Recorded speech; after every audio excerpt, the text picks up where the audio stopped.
Advocate Anita Amongi abere ku video eno. Njera mu mpite ba MP bonna abachika mu setteserezo y'eggwanga abere ku video eno. Njera mu mpitire omukyala gwe bayita Dana Atwine abere ku video eno. Dana Atwine nkwetaga ku video eno. Njagala abazadde mu mwenti ozaala omwana mu Uganda nkwetaga ku video eno. Nja kwetaga ka abasuubuzi bonna mubere ku video eno. Nja kwetaga buli munabye byabufuzi obere ku video eno. Abazadde mbayise obere ku video eno. Nja kwetagako ebitongole ebikettera mu ggwanga ebiwamba abaana. Nja kwetagako akulira amakomera mu ggwanga Simon Byabashayija ojje ku video eno. Nawe nkwetaga. Mu ofisi wo otudde bakongedde ekisanja nawe nkwetaga ku video. Nja kwetagako omukyala gwe bayita Wangadya akulira Uganda Human Rights Commission. Madamu Wangadya nkwetaga ku video eno. Ebisigadde tugenda bikwasaganya mpola mpola nga ne nabo gisimufungize. Asembayo nga kabadde kakodyo musembyayo.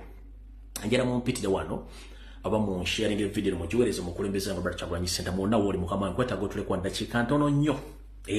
Nabinjala okugamba. Abasigadde sikyala boogerako bannalumansi balina okubeera ku video eno. By all means kubanga zijja batuukako. Bannalumansi balina okubeera ku video eno. Konna akabinyamu kamanya akavumu akadipi block. Bajja giraba, bajja gitegeera kubanga mbeetaaga bagibeereko. Kale nga bulijjo osooka kuyisaawo akalango kano ndio bulango tugenda kubeera bubiri. Kasooka episode akalango kano ndowooza ngenda kalangira ennaku eziddako zonna. Kajja kuba kagaddwawo anabatafunye mu kisoogo munnange tonyiigira nti nkuyisizaako ekintu ekirungi.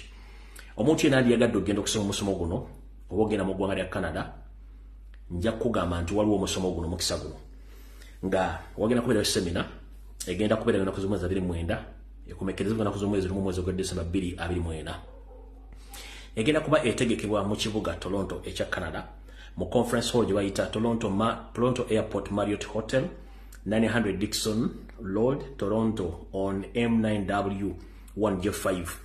Ngoyagala kumanya bisingawo ojja kulira mukyala Dorothy Kajumba ku simu ye ey'omu ngalo ebeera ku WhatsApp bako butereevu eri +1647 92 90340 omubuuze akubuulire biki ebyetaagisa ne byolina okukola okuba nti weetaba mu semina eno.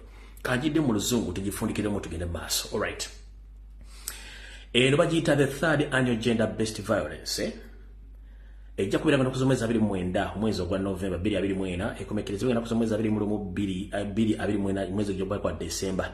Omulamwa gwayo gujja kuba gender-based violence and intersectionality ejja kubeera mu Toronto, Canada. Ennaku z'omwezi nzibabulidde n'omulamwa kale wenna ajagala ojja kubanga osobola okukyukira omukyalo oyo akubuli ekyetaagisa then olyoko weetabe mu musomo guno buli kintu kyonna kyoyagala okumanya. Alright, akalango akasembayo natuleke tugende ku video eno. Akalango kano kabasuubuzi bonna mu ggwanga lyonna okwetoola eggwanga lyonna. Akalango kano kagenda eri mwenna abasuubuzi then tuleke tusimbule video eno mulyoke muwulire ebifa mu nsi. Akalango kano katambula bwe kati. Lwaki ngenda okuba akalango kano?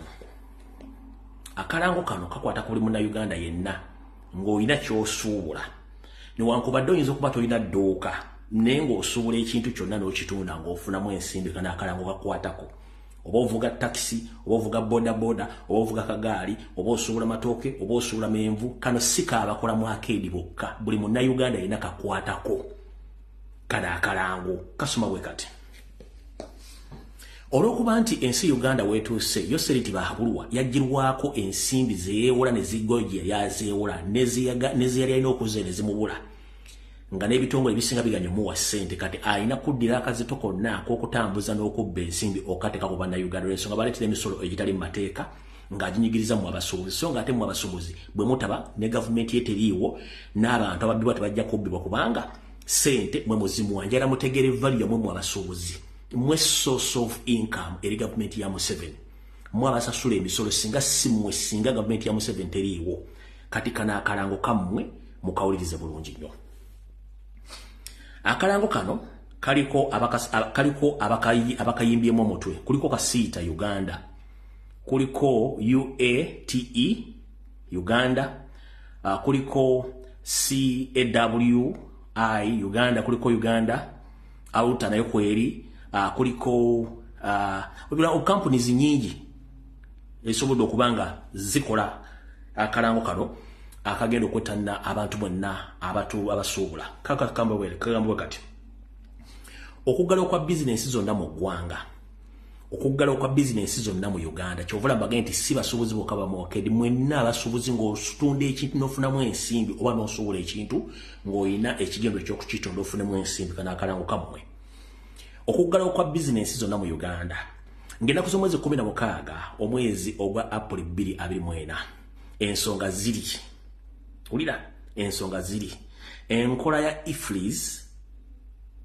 okuddizibwa mu makolero amanene omusolo gwa kilo ku ngoye eziva ebweru w'eggwanga ogwa $3.5 buli kilo kuyimirizibwe abachina bamusiga nsimbi mu maduuka babadde babamazeeko emirembe gavumenti ekendeeze ku misolo gy'ebyamaguzi mu ggwanga okwekanama kw'emiwendo gy'ebyamaguzi mu ggwanga eno yenteekateeka nga bwegenda okubeera muwulirize bulungi nnyo program right now bagiwandiise bati nga ku lwokubiri ngenda kuza omwezi 16 omwezi ogwokuna bagamba bagenda kuggalawo bizinensi zonna okwetoola eggwanga lyonna ku lwokusatu ngenda kuza omwezi 17 omwezi ogwokuna bagenda kutambula n'ekiwandiiko kyabwe kinnamutaayika nga bakitwala ku setteeserezo w'eggwanga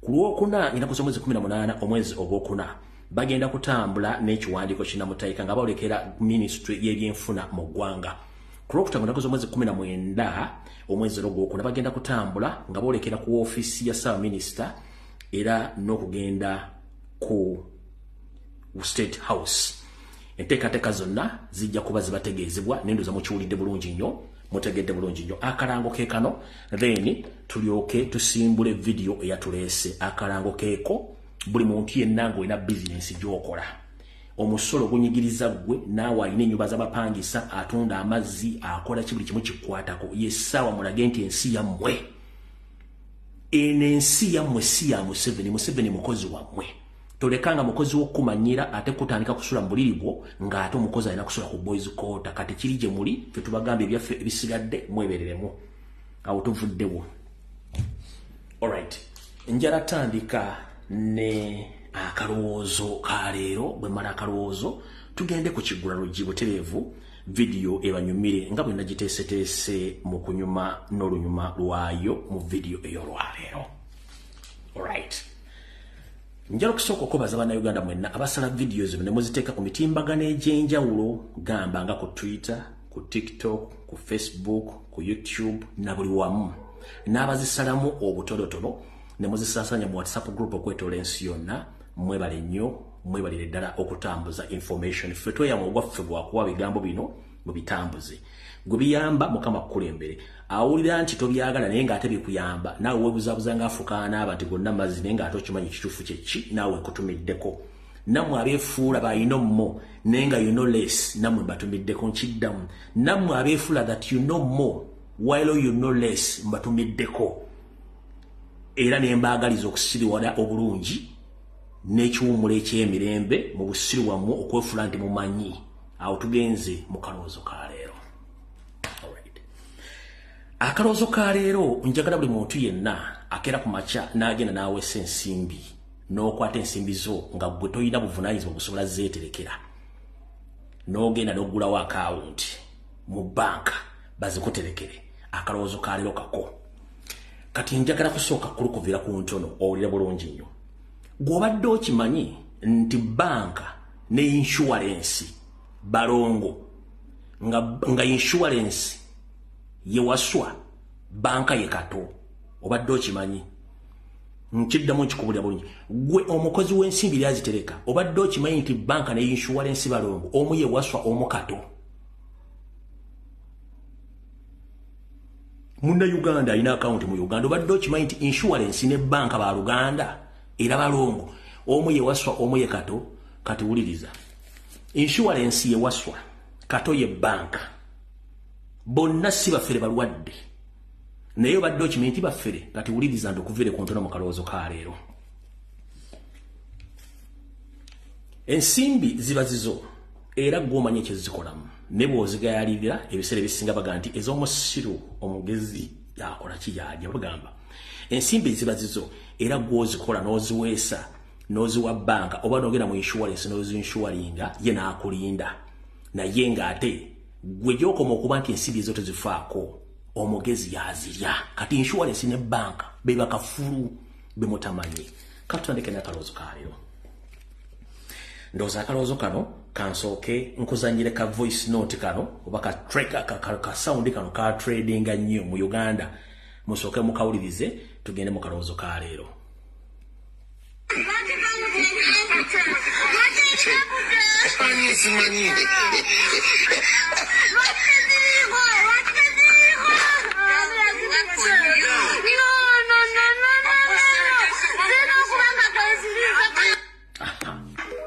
mukawulidde akantu ako ka trading nnyo ng'omukyala agenze mu banka mu kittavu kye okukebera ku nsimbi ze yaterekayo mwana twagenda otuukayo ng'ensimbi ze mane yane amie we yakubira omulango ogutakungula ng'abuuza lwaki teziriko kankabaddirimu dde ntutandika akalowoozo owulira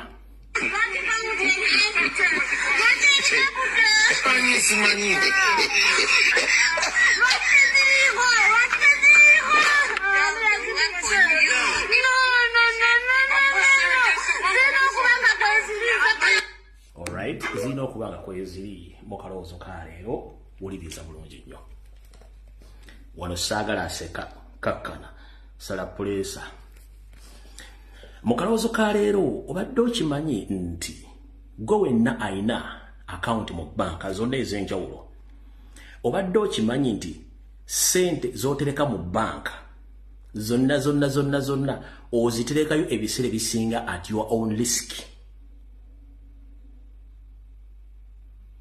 nkuddamu obadde okimanyi nti bw'otereka sente zo mu banka ebiseera ebisinga oziterekayo at your own risk gwe olw'okuba omanyi nti Bank of Uganda ye Central Bank yevunaanyizibwa ku banka zonna yes kituufu nnyo naye obadde okimanyi nti bw'oggulawo akawunti mu banka n'oterekako sente ezisukka mu miliyoni emu okudda waggulu okuva ku miliyoni 10 okudda waggulu nti sente ezo zonna yeso ziwadde banka ezikuterekere niyo okimanyi nti zibeerayo ku lw'ekisa kya Katonda nti banka yoba esazeewo ng'egudde okimanyi nti sente ezo zonna zisobola okufiirizibwa nga banka yo kennyini esobola okuga nti banka yagudde ne bakuza mu Bank of Uganda ofuneyo akasente k'ofuna naye ng'ate waliwo ekikulu kye mutamanyi kyekiruwa kankibabuulire gwe wenna alina sente mu banka nga zisukka mu miliyoni 10 okudda waggulu ngenda kusaba ekigambo kimu waliwo ebintu banka byetabagamba byebiruwa bw'okwata sente ziteeka mu banka ezirisiivinga neziteeka nekulaga nti sente zo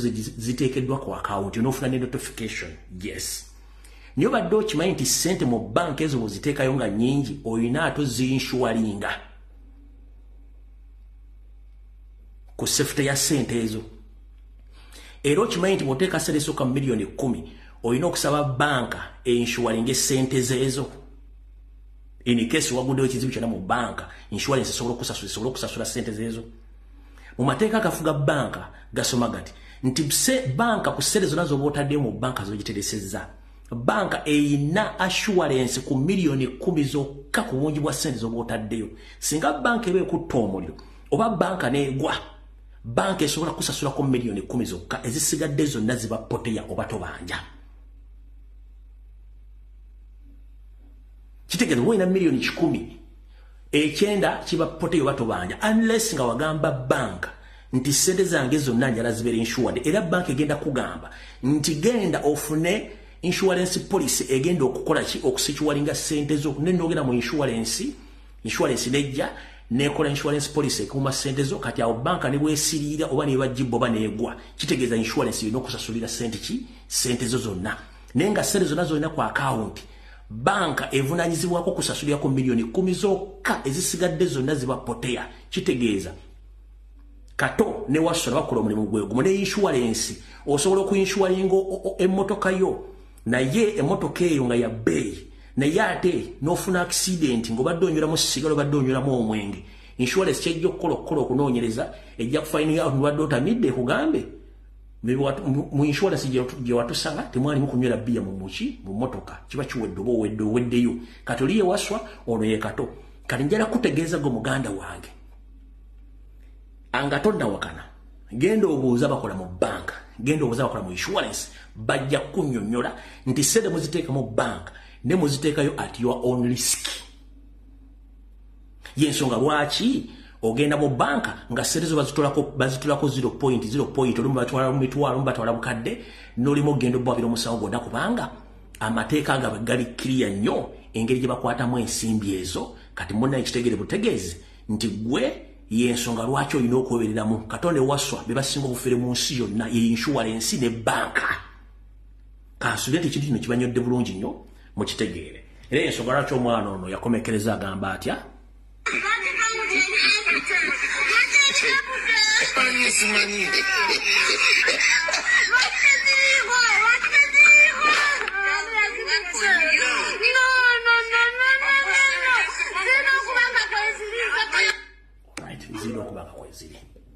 kati gwayinza okukkana mu kintu kino nsaba ogenda obuuze ku insurance company oba banka yonna ekunyonyera manna milioni 10 banka negoba nekwata omuliro banka enzirizaako sente mmeka egenda kuwako bukadde 10 bwokka kubanga bwesobola okuinsuringanga yo ekyenda bobeera for God and my country ako kakabadde akaloozo ka leero nyinza kukigula lugi tutandike video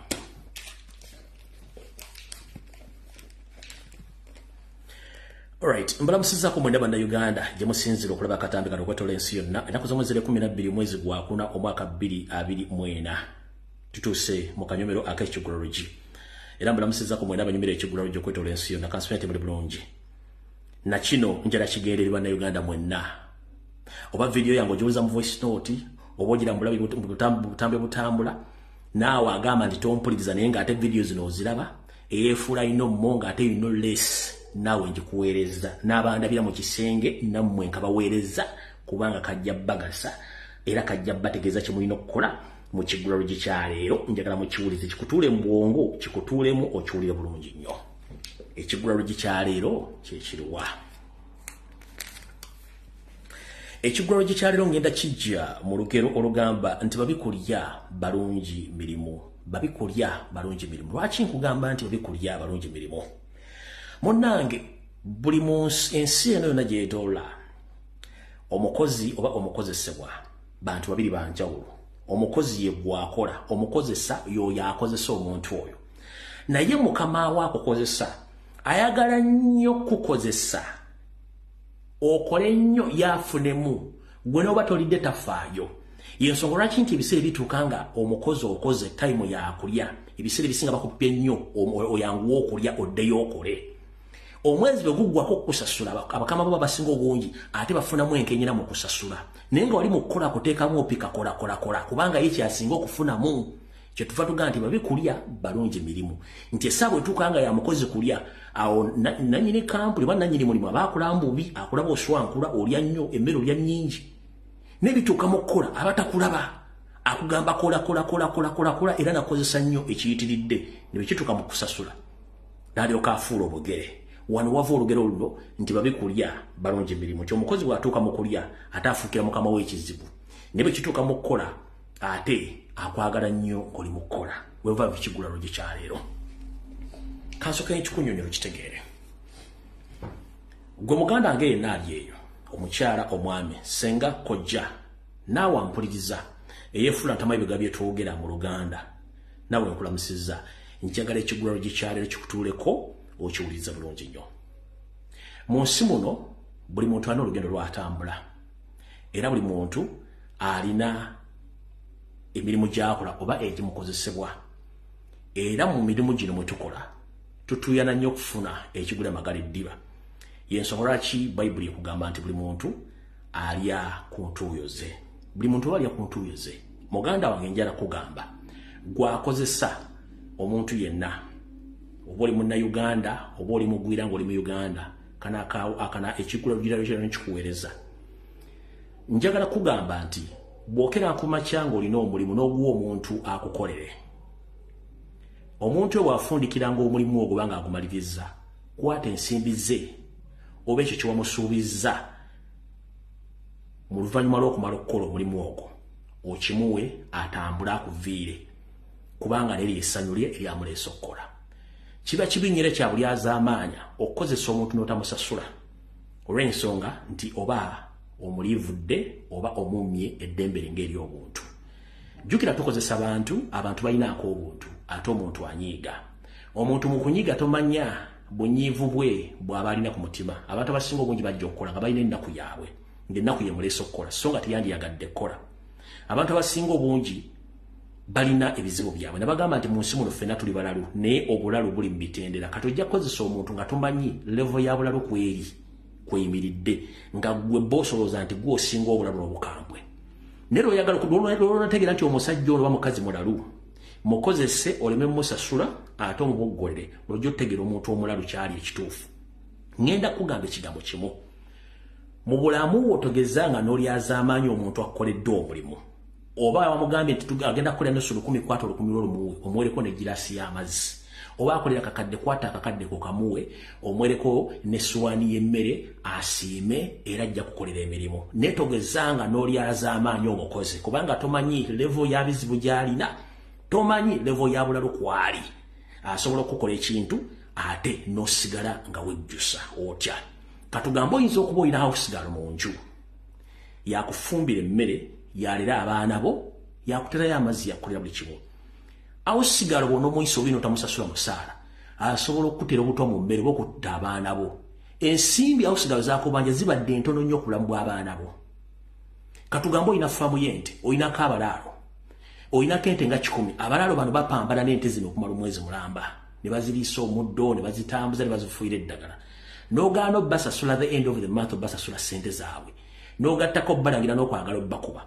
Tomanya mulaalo busungu bwe na bulalu gye bwenkana. Omulaalo n'asobola okutta ente ezo zonna eziri mu billions ng'omumye emitwalo 10 oba emitwalo 3 gy'akolera omwezi.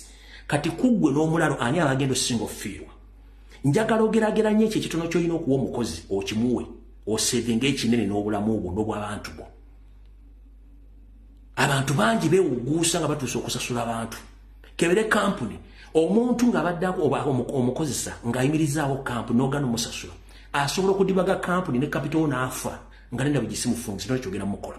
So buli muntu yenna akozesa omuntu fuba okulaba at the end of the month sasula omukozi oyo okowala loosi n'okumanya level y'obulalu omukozi gy'alimu. Abantu balina ebizibu nkubuulira. Buli muntu alya ku ntuuyo ze. Gobona Donald gw'osinga okuluma omukozi kyayinza okukola oyinza okikwasaako emikono 2 n'oyongerezaako okukolima naye ng'akikoze kubanga akijje ku busungu bw'omutuusirizaako. Omuntu bw'akolanga musasule ekyo kyakoleredde. Kyekibadde ekigulalo gye kyaleero kiwedde katutandike vidiyo.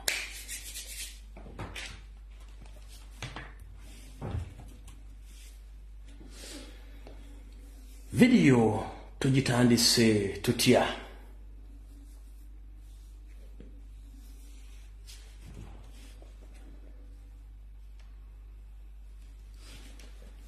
Kansooke mpiseewo obubaka buno bugenderi pulezidenti wange. Mukama wange Robert Kyagulanyi Ssentamu n'obuwombeefu njagala obubaka buno bukutuukeko.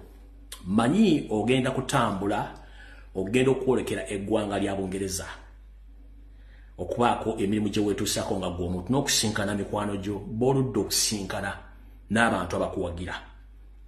Naye embuulire tefa yonna ate okwerinda sebuti. Okusinziira ku sources zange njagadde okutegeeza nti gwe tonnagenda Bungereza naye already yosseri ng'akozesa ekitongole kye ekya CMY n'ekya ESO. ESO kye kitongole kikettera eggwolo kye bayita External Security Organization. Baasindise dda abampembe okubeera ku mukolo gwo n'okwetoloola okumanya kiki kyonna ky'ogenda okukola sinakindi okutuusaako obulabe mu ngeri yonna esoboka nga bayise mu bantu abamu boyinza okuyita mikwano gyo naye nga ate si mikwano gyo. Abamu bagenze dda gye bali batuuse dda mu ggwanga erya Bungereza. So omukulembeze wange ne ttiimu yo weebereremu endyayo ensulayo n'abantu b'ogenda okusinkana Bungereza essaawa zino mbi nvundu. Nkiddamu Bungereza essaawa zino mbi nvundu. Ly'eggwanga erisingamu kanyo kawulire. Nkiddamu Bungereza ly'eggwanga kati erisinga obubi mukutambuza kanyoka ulire naye munda Uganda aliye ngompuliriza wegendereze goyita mukwano go si mukwano go akusinikira amanyo toloza nti abasese baseka kungulu nenga munda bajjuddeko ekyo mukitegere so mukulembeze wange ne timu jogenda nayo wegendereze abasajja n'abakazi bazze dda gye bali already nga bavudde Kampala nabo abali already mu Europe n'abali Bungereza bali ku mission batuza meeting bagatuse batyo kutusaako bulabe mungeri yonna esoboka ngoli mu ggwanga eri Abungereza so mukama wange mu concert gyogenda ko n'abantu bogenda kusinkana wegendereze nnyo ekisembayo kye bangambye kugambe oli musajja muganda atabola bagenyi ayaniriza buli omu naye ku lw'obulamu bwo akafuba kalekere mukyala babi akafuba kebayita haga kalekere mukyala babi yekka Mr. President Robert Kyagulanyi Ssentamu akafuba kalekere mukyala wo babi simuli akusinikira amannyo nti akusekerera musanyufu nedda bwebaka bumadinya lusoko kuisawo eri omukulembeze n'abantu abali Bungereza awona wonvuddebwa alright nakalera kankayisizeewo ddala bw'omanyi nti oli munda Uganda either okola mu gavumenti oba okola mu poliisi okola mu magye awasaba bakumbi bakuume oba oli munda byabufuzi oba oli kiwuliriza wano wakulu nnyo era wegendereze nnyo gwe munda Uganda yenna oba oli musuubuzi oba oli headmaster oba oli principal oba oli munda byabufuzi oba oli ki oba oli musumba oba oli ani munnaddiini wuliriza nnyo ewantu wano abasirikale be baakuwa oba be weesabira abasukka mu babiri oba abasatu kimanye nti Museveni bwakuwa abasirikale aba poliisi n'ekuwa abasirikale aba SFC nga bali basatu oba bali babiri omu ku bo alipotinga direct ku Ssemwai bw'oba olina abasirikale babiri kuliko omu nga mukozi wa Ssemwai kigaane kikkirize tulisinkana mu ntana olw'emputuuzo eno information gyemba wateri asobola gikuwa kebere TV kebere munnamole keberani gwe munnaddiini kubanga olina abasirikale abakuuma nga basukka mu babiri basatu kimanye nti baba basatu ababiri ba Ssemwai nga balipotinga direct entambulayo endyayo bani boyogera nabo biki mukola bonna abasinga obungi baba reportinga direct era authorizinga abantu abakuuma kabere wa police nga jide mu uniform ya police CMA ye authorizinga obukumi bwonna so si police you apply ku police ng'oyagala obukuumi oba Ministry of Internal Affairs ebbaluwa zonna gabozi wandise zikomekereza zikuseemwaye Chieftains of Military Intelligence ekigambo Chieftains of the Military Intelligence kitegeeza nti kye kitongole ekiketta bonna ebikolwa eby'abasirikale bonna mukwata mundu mu ggwanga munfuna bulungi Chieftains of Military Intelligence kati gobo applies ku police ne bakuwa police nga ali mu uniform ya police oba ya bulaka oba ya kachi oba ya bombola bwe bakuwadde babiri omu wa Ssemwai omu wa police era reportinga direct oba oli kabaka oba oli ani oba oli katikkiro oba oli abakuumi 10 abasatu ba Ssemwai era balipotinga okitegedde bulungi ekintu ekyo kati kiri gy'oli okwewugulaza okwemagaza n'okumegerera ng'akabwa kasibe ku ggaali nga kali ku lugendo gikamanyi kiri gy'oli embuli etefa yonna n'ekyo nkimaze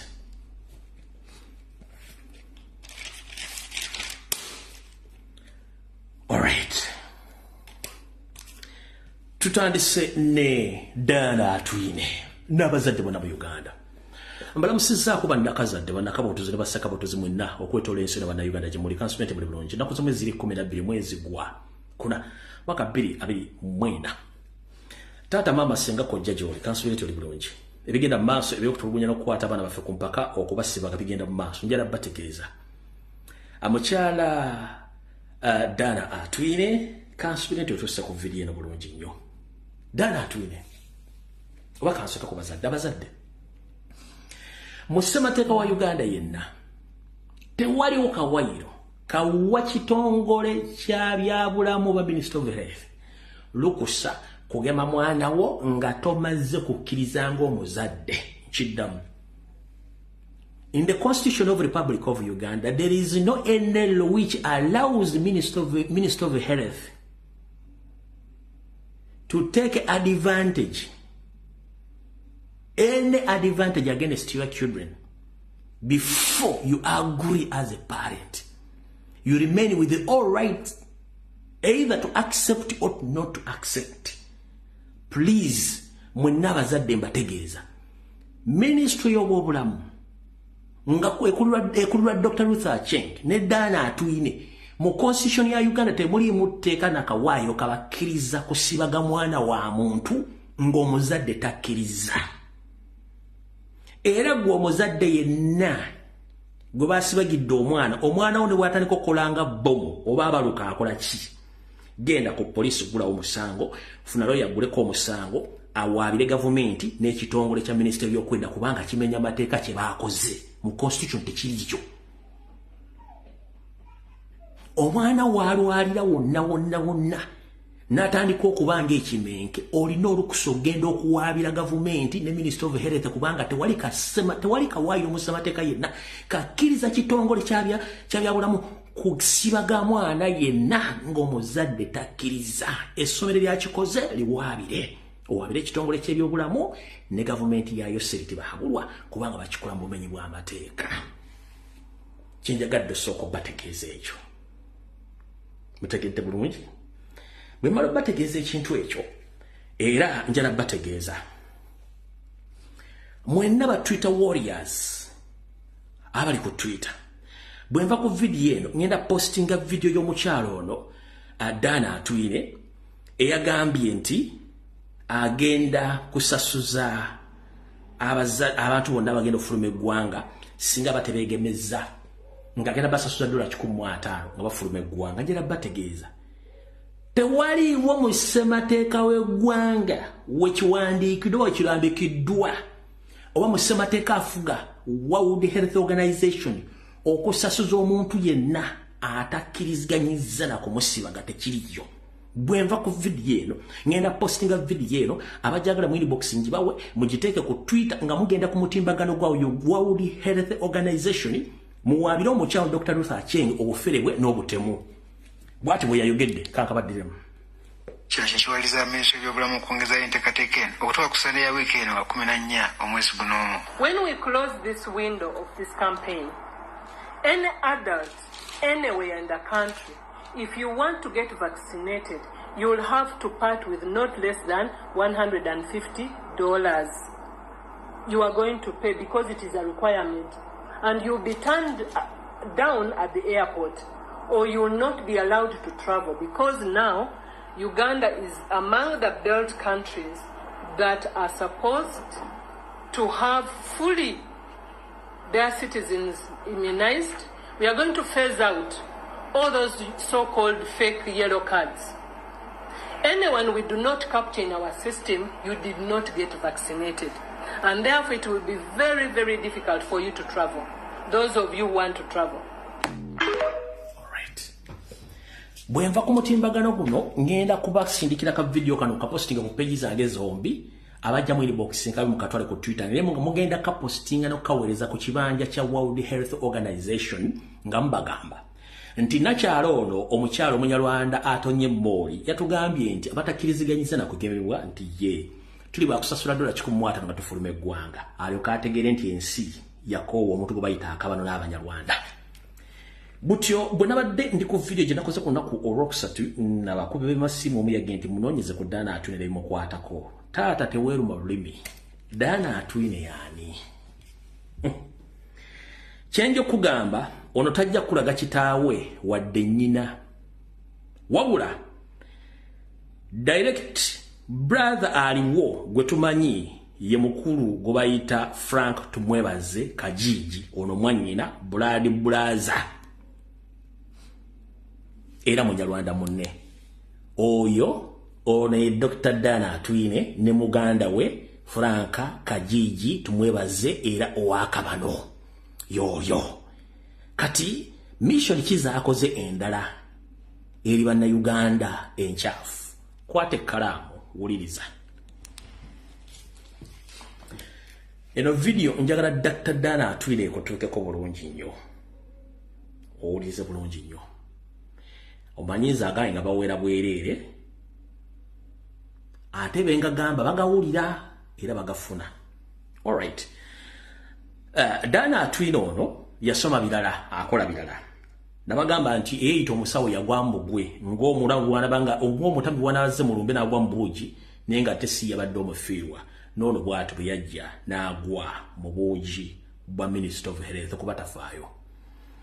Dr. Dana Atwine ye ali era mu famire eno mwatambulira eya Yoseri ono nga mwannyina wa Frank Kajiji tumwebaze Minister Omunyarwanda omubbi omuzibu. Ekikolo ekira kiyakola ku bannayuganda kyembadde temumanyi kanti banyumize buli omu ogenda kukwata ku mutwe naye nabagamba nti embulire tefa yonna. Mu mwaka gwa 2017 muwulirize bulungi nnyo mwaka gwa 2017 omukyala y'omu ono era ng'ali mu ministry eyo in fact kansooka ensimbewo akatyawo neme kulandulukuka nnyo nsooke mbategeeze. Tutenda Yoseri kutta bantu naye ekitongole kyasinze okutta abantu mu Uganda bakiyita Minister of Health ate nga kiri mikono gy'oyo mukyala ne Dr. Ruth Aceng bakyasinze okutta abantu batta abaana abali mu mbuto kyekisooka batta abaana abatayingidde mu mbuto z'abanyaabwe bano basiiga abantu siriimu basiiga abantu obutwa babufusiiga batya mpuliriza. Ekitongole kya Minister of Health mu Uganda kyekyasinze okutta abantu batta abatannateetondebwa mu lubuto batta abatondeddwa mu lubuto batta abakulu nga bayita mu system y'okusibaga. Kati wulira musharinge video mu mwaka gwa 2017 omukyala ono Dana Atwine omukyala Omunyarwanda era naye ataliko nsibuko era ataliko mirandira nga kitengejja. Ono mukama we yamuwa omulimu Yoseri Tibahabulwa tabayisiba mutabani wa Kareche ensire nezizide ensanga bisibe. Ekitongole ekya Global Fund kyatuuza olukungana mu ministry y'obulamu nga mulimu abasawo abakugu ne bayita noono mukyala Dana Atwine omubugumyeko ko akatono mu byobulamu. Global Fund ngebagamba twagala bawa ensimbi za America obukadde 2 okubayambako mirimu gyammwe egy'okubanga mutambuza ebyobulamu mu Uganda. Naye mu bukadde 2 twagala baweramu negalimpita wa emiliyoni 5 nazo muzigabire bannayuganda abalungi mu kwegadanga oba mu kujja ebiwojjolo. Naye obupiira buno tebutuukiridde na mutindo gwe bulina kukola ki gwe bulina kubeerako. Abasajja abakugu nga batwala obupiira buno bukebeza bannayuganda abasawo abakugu bagenda okizula nga obupiira buno tebutuukiridde na mutindo gwa bulamu bwa bannayuganda. Basajja battu nga bagamba Global Fund nga bagamba basajja ba Global Fund n'abasajja bajja okukiikirira ne babagamba nti mmaiti yes ensimbi tuzaagala obukadde 2 bwa dola naye tetugenda kukkiriza nsimbi ezo kukwakuliza kw'okutwala kondo mu bukadde 5 nga teziri ku mutindo oguyinza okutuusa obulabe ku bantu baffe. Abasajja baasoma ebyobulamu nga bagaana. Omukyalo ono nga avuunyula amakugunyu ge n'enkoboga amagulu gamulinganga emiti egya settaala ng'addako mu kasenga akamu ng'ategeeza Yoseri Tibahabulwa tabayisira mutani wa Kareche. Temunnanga aba Global Fund bali wano abali wiringa ettuwa obukadde 2 bya dola naye ate akakokkolizo kali nti baagala batuwe kondomu miliyoni 5 ninga kondomu zino si ntuufu nfu. Yoseri n'amugamba okay mpaamu eddakiika ajja kuddira. Banne bonna bakugu nga bagaana. Wayitawo eddakiika mpawe kaaga ng'abasawo bali abakugu bafulumyemu omukyalo ono nga afuna olukomo okuva ewa Yoseri nga amugamba bagambe sente bazituwe ne kondomu tujja zitwala temumanyi azikozesa muzi w'abantu bagende fiti bitukwatako wozikozesa nti munnanga omukyalo Dana Atwine ng'akkiriziganya n'abasajja nga bakwata obukadde 2 bwa dola nga bazibawa ng'awerako ne kondomu emitwalo miliyoni 5 eza kondomu enfu bwefufululu. kati okuva mu 2017 kondomu zino zibadde zigabibwa mu health centers ku byalo nga zitambula nenga bali tebababulira lwaki kondomu zino nki nfu. Nabagamba mujjukire okuva akawuka kano bekaasaasaana obulwadde tebukendeerangako bweyongera bweyigizi lwaki bweyongera naawe ojja kibuuza jjajjaawo ajja kuwa ansa. Nabagamba omuzungu tagaba kyabwerere nga tekiriko kakwakulizo. Olya bulungi nnyo omuzungu tagaba kyabwerere nga tekiriko kakwakulizo. Kondomu zino milioni 5 zibadde zigabe nenga kondomu zino nfu ng'addaala tuli mukama bazikiriza abasajja n'abakazi beegadange bafune nga zateekebwako akakwakulizo nga zirina kugabibwawa mu Buganda. Milioni 5 zisaasaana nakati zisaasaana kulwa milioni 5 naziwaayo abantu baffe. Oyo ddaana atune mukama oyo seriti baabulwa utabayisula mutawono wa kalensiire temuzizidde ensanga bisibe. Kati nga tuvudde ku ekyo mulina abala kye mutamanyi. Mwegendereze nnyo bannayuganda naddala abalungi mu kwepiica nga gwe okwepiica bw'oteepiica owuliranga ensi ekulesse era ng'oliko ekikyamu. Ogwo muzimu gwe tuyita 5 minutes ghost. Mugutwale mugusamirire mukendeezeeko ku muzimu ogujja bbaletera ebizibu. 5 minutes ghost etikka abasajja n'ayiika windows olw'okuba alabye omukazi nga tasobola kwekontrolinga yeziisa abantu basinga obungi. Basajja bannange mbagamba mugende musabirye ku muzimu gwe tuyita 15 minutes ghost ogubatikka ne mubanga temusobola kwekontrolinga mukendeeze ku busiru bwammwe kuba mujja kufa. Museveni abaagala muli bafu mwenna. Kuliriza bulungi nnyo. Obupiira buno ddala tulina obukadde 5 buyakkiriza. Buno bwasiiga abakazi n'abasajja empitambi ya siriimu n'ebirwadde ebiva ku bukaba oba mu kwegatta. Mumpulira bulungi nnyo ekyoloza mukitegedde bulungi nnyo nga kiba ku bupiira obwo. Kati ate ekirala kiikino gwe muvubuka munnange ne musajja munnange ali eyo bw'oba osobola genda okwate ssente zo weegulire galimpitawa gw'omanyi nti mutuufu muve ku by'obwerere. Galimpitawa ziri katale z'obwere zonna nfu zitya. Ekitongole era ekya Chieftains of Military Intelligence ekya CMI nga bwe nabagamba bwe twali mu senyiga 19 lumima ugwe ekitongole kino kyakkira eddagala kiriteekamu obutwa obwali butugumbula bannayuganda ng'enswa z'oku kkubo. Ekitongole kye kimu kirina laboratories mwe kikolera obutwa era nga n'obupiira obusinga obungi ennaku zino bugaba obwereere busookera ku kitongole kino ekya Chieftains of Military Intelligence ne bakubamu akawuka akasiriimu ne balyoka basuplying eggwanga lyonna okusigala mu Buganda ng'ofuna kondomu nenga olwedde munnange erimu akawuka kasiriimu. Kyovula lagamba nti nze ndi mulwadde mukazi we si mulwadde nenga ekyo eyo si cause. Kyovula lyagamba nti nze mbadde nyambala kapiira naye ate nina siriimu. Okitegedde bulungi ekintu ekyo. Kati mutegere bulungi ne CMI kondomu zonna ezireetebwa nga zimaze okuva mu bitongole gye ziba zijja oba zisuula. Kondomu zino bazikubamu akawuka kasiriimu ne bazipa supply nga ku bwereere ne mwegadangira ddala ne mufunamu izatisi ez'okusigalangira mugalamidde mpaka lwe tubateeka wansi.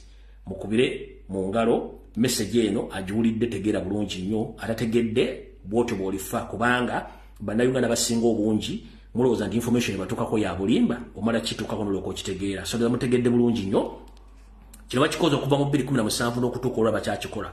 Owulira nti bagaba kondomu za bwereere manya nti bakuwa supply sosis. Waliwo omusajja mu Mexico yali ku swimming pool ng'ayimiriza abakazi ng'awaana buli mukazi ayite kati wajja ekikazi ekinene n'akijeriga kyampupa n'agwa mu swimming pool. Kati yo ttaamu gye nkozesezza eyo gye kyakozesa kazi kampuba omugere n'agwa mu swimming pool. Muyinza ng'omusajja olulimi kirwayogera olwo. Kale yeyo ensonga nenjagadde obbategeeza mugitegeere bulungi nnyo ku nsonga ezo ezikwatagana n'omukyalo Dana Atwine oyo naye walumba ezzaaya w'omulaba asinika obunnyo ng'embwa munnange atejja ebyayi mu ssubi. Omanyi nkozesa Oluganda nga lubikkeko bulungi nnyo nga ne gwe ndugambye tajja kwesisiwala ku bigambo by'omugambye. Kale buza mutegedde bulungi nnyo ekintu ekyo. Alright. Kansule nti yose yatuse tetundagenda kere mu kabokisi kaki tetundagenda mu kabokisi k'amawulire katusooke tujje wano.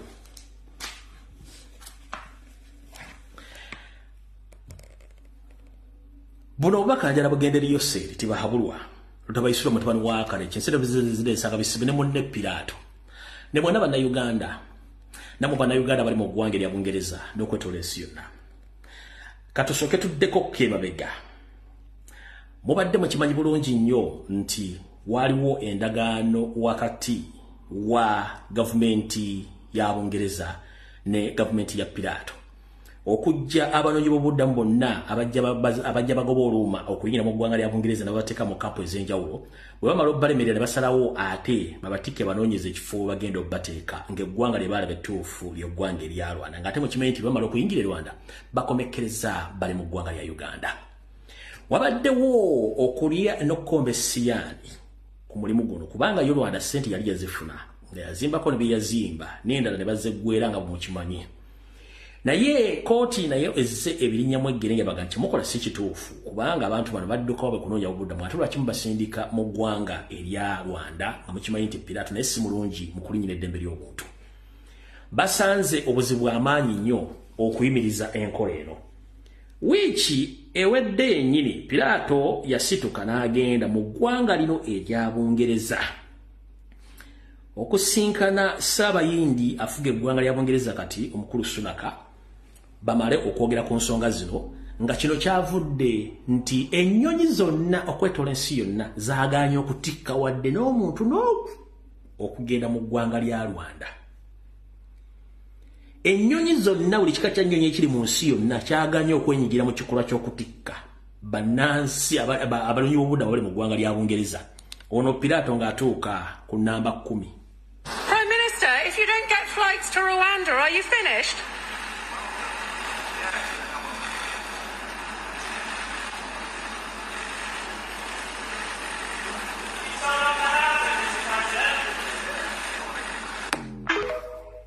Ndowooza olya kadamu ne kamubuuza mukulu Ssaabayindi Sunaka bw'otafuna nnyonyi zitwala banonyi babuddamu bano ogamba nga batega ku bugumye kasinisewo otunyo ne kayingiza Pilato ne bayingira munda babeeka engeri gye babyogeramu kati uli kankabadde bulungi nnyo mu kawulire. Prime Minister, if you don't get flights to Rwanda, are you finished? Kateze otunyo ne katege otunyo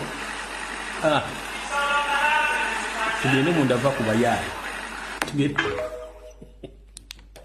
kateze butezi tunyoga va ku bayaye tuyingire mu kati ne bayingira munda ne va ku bayaye kati lwaki ndeesa amawulire ago mulaba Abaeritrea Abaethiopia bonna abayitirivu n'abantu abatetegeera kale zingidde mu Uganda bonna banoyi babuddamu naye nga balina ekigendera ekibaleeta mu Uganda. Kati otwogerera essaawa zino ennyonyi zonna zaaganye bulungi nnyo okutikka omuntu yena nga zimujja Bungereza zimuleetawa Rwanda. Kiki ekyazzeeko? Lwadde terulimyusa Ssaabaluvu Ssaabaluvu yo Seriti Bahabulwa nga bulijjo osanga bisibe yayagala okusomba abantu bonna nga abajje Bungereza abaleeta Rwanda ng'akozesa Uganda Airlines amala okunywa ku mazzi.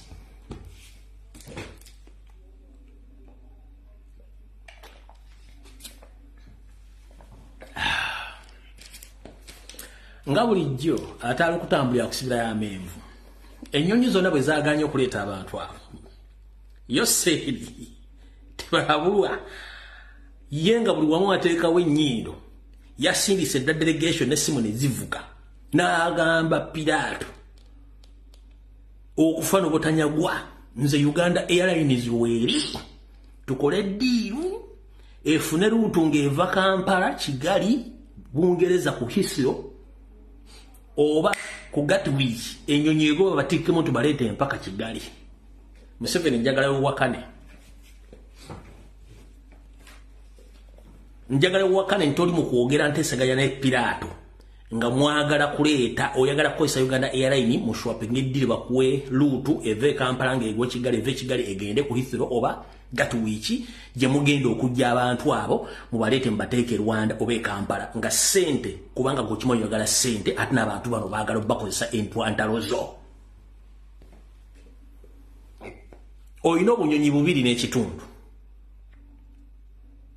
buno butukutuku bukoma ba Dubai waludda wakati zino simebu zino Boeing ze waleta zino etokotanga generator yato zenyonyi zoyina kati ato yagala bannaye simena omanya so banayugana mutegere ntu ono Yoseri ya ali munteseganya ne Pirato atenga yo yennyini Rwanda eyine ennyonyi zaye za Uganda Rwanda Air nayo nga company franchise yaganya okukola ekintu kyo nolo kono bamuyita no tweet no salenda ewali ebiwunya walaga kyali agambe yagala yikuteeka yo Uganda Air kubanga Rwanda Air ennyonyi eyo si akagame direct erimba shareholders abalala kati bagala kutta image yayo kati bano baliwo kusuula buli kimu bagala kukingira mu Israel bakingire bakikube mu mutwe bali bakolese nenga Uganda Rwanda Air bananyira kubainamu emigabo bagwira tebagala kosa Rwanda Air egende gye ebintu ejye abantu abo image ejja kufa kati bano bo abaka bana babbi bo bagani tugenda kuyingira teke mtu tujje abantu balete Kampala kati nekyo mukitegedde bulungi nnyo ndiza mukitegedde yansonga kintu mukuru oyo ayagala kola ekintu ekyo awo tuvuddewo tugenze ku nsonga ki ensonga endala njagala egende wa president wange omulonde Kyagulanyi Ssentamu njagala buno baka bugende eriwo kansoke malina okutereera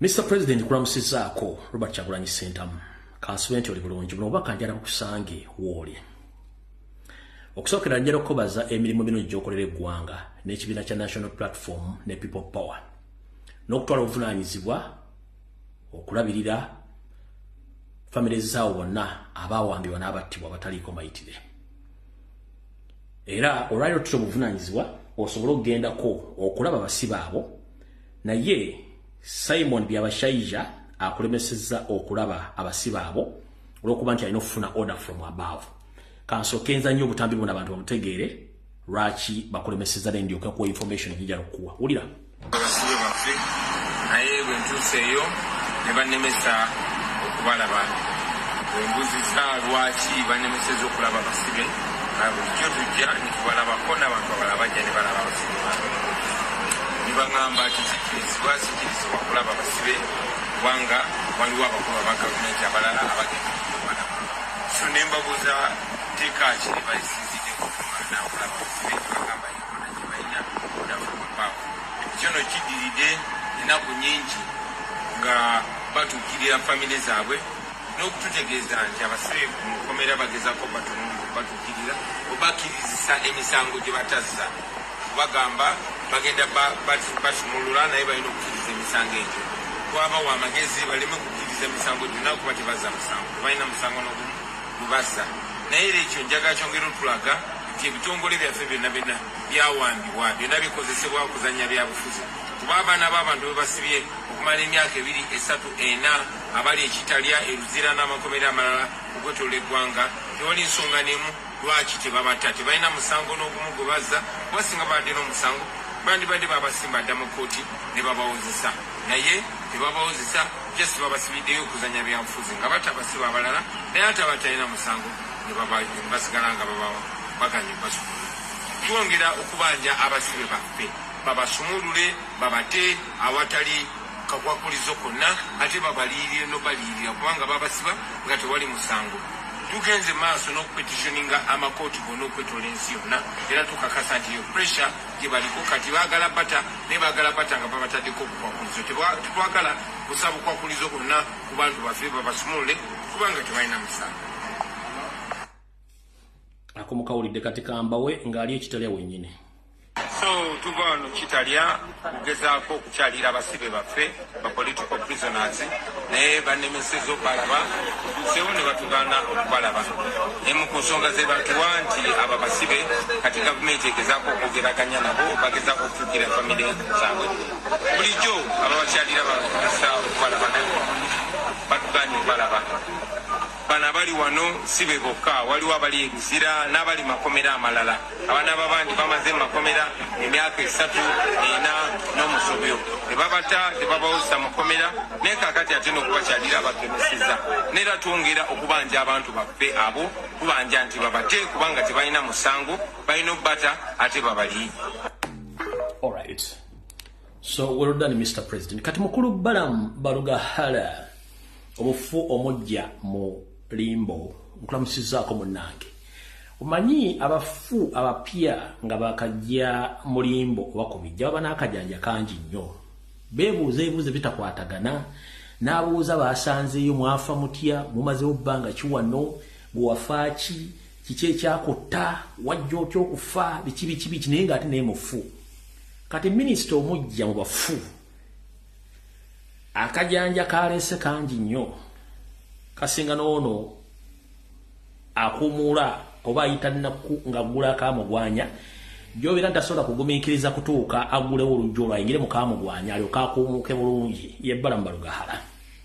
We twongerera essaawa zino yajja yeemasagga ng'eggongolo essiba akabugo nti ye waakabi nnyo era yasinga super minisita. Era munnange ng'asinika obulinga era we twogerere na essaawa zino takyasobola kwogera n'ekigambo n'ekimu olw'ensonga nti omukulembeze kennyini yamugambye.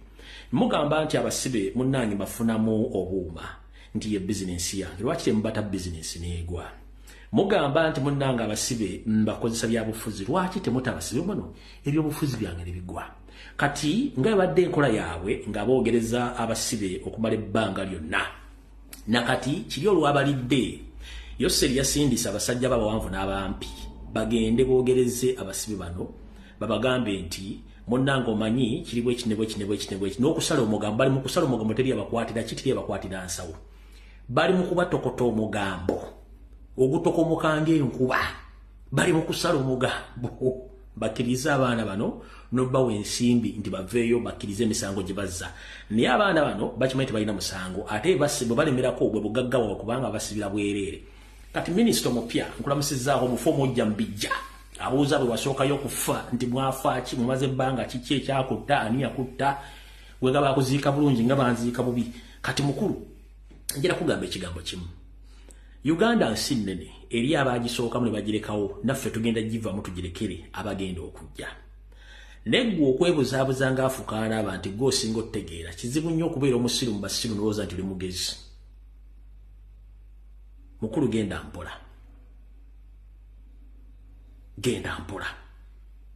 olw'ensonga tuli ku bintu bya ddala. Bw'oba oyagala okutegeera nti Uganda zaabu nga siggwa musima buuza kwakulya ku kitongole ky'ebyeddembe ly'obuntu mu Uganda omukyala Bwangadya ekyamutuuseeko. Omanyi ataala okutambulira kusibira y'amenvu linda kiggweyo mwana wattu afumita mboowo abamu wagala nkozesa omukira naye si kiba kituufu mu Luganda olwange lwemmanyi ebigambo ebimu by'obyekengera ng'omuntu ajja bijjamu okuvvuunula okulala obyewala kyova olambagamba nti linda kiggweyo afumita mboowo gwayagala kiri oli wa ddembo kyeyogerera ku live yo oba mu kabokisiko. Radete Lubusa omukyalo n'abadde nga ayogera ebigambo nga yeemasagga ayogera adda alimba akinnambuka naye nga tamanyi nti ekitongole kyakulira kye kimu ku kyalimu empindi ku mabega ekitongole ekyensi yonna ekirwanirira eddembe ne kiggalawo ofiisi yaakyo mu Uganda ne kigenda omuzungu magulumeru n'asiga mukadde akwasiza ku mmere ye. Radete Lubusa omukyala Maria Muwangadya ng'avaayo agamba nti mu yafeesi ye mwakolera yeraliikiridde mulimu abalina obubundu obuto nga batambula nabo mu kifuba mu kiwato nga bulinga bubizzi nga bwesibye mu kifuba naye eraliikirira nti ebyokuwenda biyinza okubanga si birungi naye nabagamba nti kamwa kabi kasasiro ganga buli lw'oyogera ekigambo ku social media kuno ku internet manya bajja kivunula ate bajja kikuddiza mu bwetavu bw'okyagalamu. Omukyalo n'abadde ng'abeera ku press conference mu parliament ng'ayogera ng'olwano bako nga tamanyi nti mu magulu meeru buli kimu bakifuna bakiraba. Radete Lubusa nga wabeerayo omusomo okwataganako okulinnyirira eddembe ly'abantu nga gwali gutegekeddwa mu nsi z'amagulu meeru ndowooza ewali headquarters za International Human Rights nga omukyalo ono agamba nange ngenda munnange nga ateeka passport zijjala n'ogiziteeka afune visa n'akabinja ke badde agenda nako bamugambye munnange onootusonyiwa tetusobola kuwa visa genda mu nsi ezo olw'ensonga nti ebigambo wajja otokomoka nga weewakana abantu abawambibwa n'eddembe ly'abantu erinnya mu Uganda kuga nti gwe tuliraba era abyogera babikozesa byabufuzi tubadde tubiraba kati kitegeeza nti conference gy'ogenda bu yabalwanirizi ba ddembe so si yabasapootinga balinnyirizi ba ddembe. Olina essimu ey'obuyonjo, olina ne kompyuta kalimagezi, munnaffe osobola okugenda ku Zoom ne tukusindikira linki n'ogikoonamu n'osigala ng'oteesiza ku Zoom nga Mariam Wangadya ennyonyi gyesonyiwe nga embwa bwe yava ku nseko kubanga bwesekera okugola bubogozi. Ndowooza mukitegedde Mariam Wangadya, ndowooza okitegedde waddanga eyo n'oyogera ebigambo ebitakwatagana ng'empale ya Mukama Museveni. Ndowooza kati okitegedde kiki bayita okwogera ebigambo nga tebikwatagana. Tuli mu bintu bya serious. Kati butono oli omufu omujja mbijja abuuza abafo bye yasookayo nti bafa batya bamazeyo bbanga ki ono nga bamuziika bubi ono nga alina ssente naye ajja kifeesingako era ajja kitegeera. Ensonga lwaki tubagamba nti mugende empola ku bigayo mwogera. Kati bwe tuvaawo katugende ku nsonga eno. Abamu nansonyi Oluganda lwenkozesa olumu lukakkali nnyo naye ng'ate lulimi olwange oluzaaliranwa lwenonyumirizaamu nga bw'olira Omungereza bw'afukuta Oluzungu, nga bw'oli Omumerika bw'ayogera Oluzungu lwe Olumerika, nga bw'oli Omuscottish bw'ayogera Oluzungu lwe Scottish oba Abaireland. Nange bwentyo bwendi. Naawe ayogera Olusoga beera Musoga mulungi nnyo, ayogera Olunyolo beera Munyolo mulungi nnyo, beera Mulugwala beera Mulugwala mulungi nnyo, Muteeso Mucapadoolo Mukukusabbiini Omudinka mwogere ennimi zammwe. Azaagala aziige, atayagala yanaamanya genda etugire ku munyaanya tuwali kyakkola. Katugende mu maaso. Omukulembeze wange Omuliro Kyagulanyi Ssentamu njagadde okusooka okusimbawo wakati wali ate nsooke nkubuulire bino munnange. Gakuweewa munno oba ekizimbisa omwesikokko ebiseera ebisinga kulagirira. Mr. President Kyagulanyi Ssentamu oludde mu music industry ebyobufuzi obiruddemu lwakuba nti abasinga omungi balooza nti obiyingidde jjo lwakuba nti okusirika asirise teyejjusa wasirikanga ebiseera ebisinga naye nga buli kimu okiraba nga bwe kitambula. Naye ggwe n'osalawo obubaka bwo byobufuzi obuteeke mu nnyimba ze wayimba okuva ku lunaku olusooka nga za nsonga. Bwe wagenda okulaba nga ennyimba tebaziwuliriza nnyo naziwa makulu naye ng'ate baziwuliriza n'oga nti kambyambale mbireete bibatuusiza ddala ku mmeeza ke katenga akaliwo. Naye mu njegene eriwo gana amagezi njala gakuwa. Essaawa zino tulina ebintu bingi ebituli ku mitwe n'ebirimu bannayuganda. Naye omukulu ow'ekitiibwa Mawaggali Hooligan Mathias Mpuuga Nsamba atufuukidde ekyambika oba afuuse diversion. Ate nga tewala nnyo okufuula ekintu diversion nga tetwagala kifuuke diversion tuve ku mulamwa. Mukulembeze ngenda kusaba weewoleko olunyirire mu bikolwa ekibiina kya Forum for Democratic Change bye kyakola oluvannyuma lwekyazuula nti omukyala Betty Turyomwe Namisango Kamya yali munyampi nga ne wayina okunyampira tanyanyampa oba wayina okunyampira tanyampirawo agenda anyampa buli waasanze oba ng'afuuyira abatalina kufuuyira. Ekibiina kino bwe kyazuula nti muli wankwe ate yeekyangaayira ebigendero bibye, ekibiina kino kyamunaabira mu maaso nga nina bwe gisimufundize ne kimugamba kwata obugugu bwo oyongereyo. Kubanga yali omu ku bamyuka retired Colonel Kizza Besigye. Omukyalo ne yaddanga ku mitimbagano kuli TV, Telefine ne radio n'ayogera bikikinike ng'ayogerera mujjawe so nga ate baayogerera be baamusenza. Omanyi kibi nnyo okusenza omuntu ku ttaka lyo ate n'akufuukira kagumba weegoga ebiseera ebisinga musenze nga wamusenza ku kibanja kyo ebiseera ebisinga mwana atwakwefulira n'akutta nga bw'eri enkola y'abasajja abaakabalo.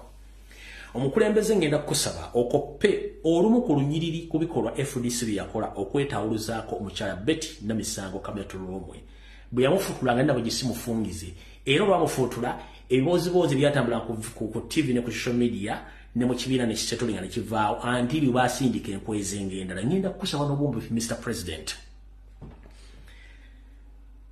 otuyambe otugobere Mpuuga official mu kibiina kya National Platform. Ebisigadde bitulekere we shall handle. If you are to change this nation, we need action. We don't tolerate nonsense. If we are to remove the dictator, we must get rid of all his agents within a national unity platform with immediate effect. Omusajja agenda ku TV n'atandika okujolonga n'alaga nti amateeka g'ekibiina agamanyi era alina obuyinza. Kati ate nga amateeka gafuga mwenna nawe gakufugiramu ate nga gw'olina amaanyi. Mukama wange nkusaba bwe tuba bakuggyako Museveni n'okulaga ensi nti tuli example. Fumbula masaasi mpuga nsamba agenda bugisimufungize ebisigadde tujja birongoosa. Nga FDC bwe yago beti na misango kamya ebisigadde ne babitereeza. Tukooyo muvubuka ono ogenda ku TV ng'ayambadde ekifaananyi kya Nuupu ng'ataavuma Nuupu. Tukooyo muvubuka ono okozesa ssente za state ng'agulirira abaana ate bakuteeke wansi n'okuteeka wansi ekibiina. Bwe tuba bakuggyako Museveni, let us get rid of all Museveni's agents. Mpuga nga yasooka n'akabinja ke. Ye nga nina bugisimufungize mugobe ekiba kibe. With or without Mpuga, Nuupu is there. Nuupu is people, not individuals. Nchida, Mr. President, with or without Mpuga, Nuupu is there because Nuupu is people, not Mpuga and his group.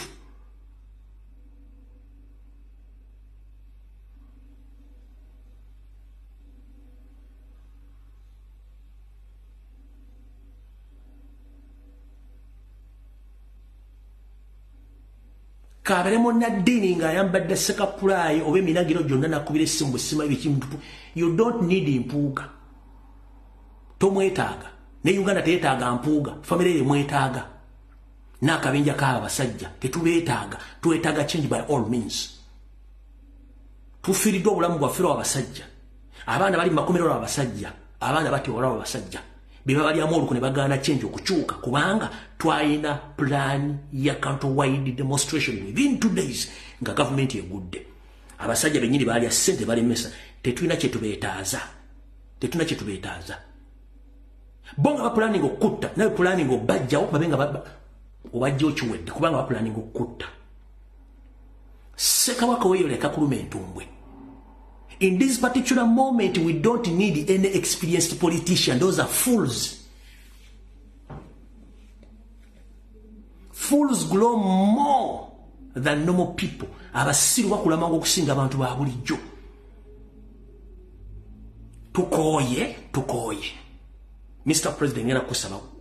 Genda komo bimu kubikolwa. Retired Kano Kizabi yakola. Okugoba omusajja, okugoba omukyala Beto tuliyome na misango kamya. Na aterera waitawo na kummeka nga agenze ali wa Museveni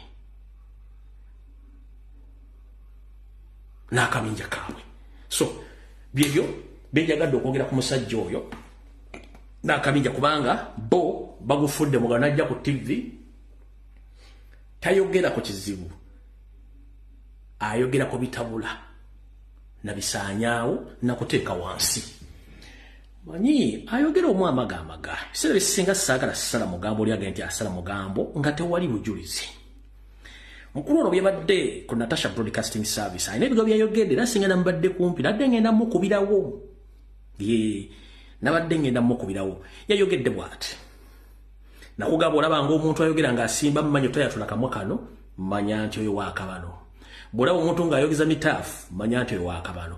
Bw'olaba omuntu ng'akoze omusango nga n'omuzibe asobola okumanya nti ono mubbi n'agajje si mubbi munnange totegananga dduka ku lw'obulamu bwo. Mukulu ono yayogedde bw'ati. Some people are saying ave mu kintu ky'abanne akola ebibye ky'abaani wulira kya Bobby. Well, then you're telling it's as though you're saying Bobby is building a small thing, Azimba Kantuke. He's never implied to me Azimba Kantuke. The impression I get from him is that commonly and together we're building an organization. Okay? If I ever discover that that's not the intention, then I'll have to...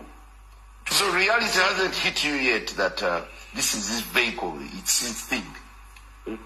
If it's your thing, it will collapse on your back. And I am yet to hear fit from him that actually all the energy, all the time he's expending is building a small thing for himself.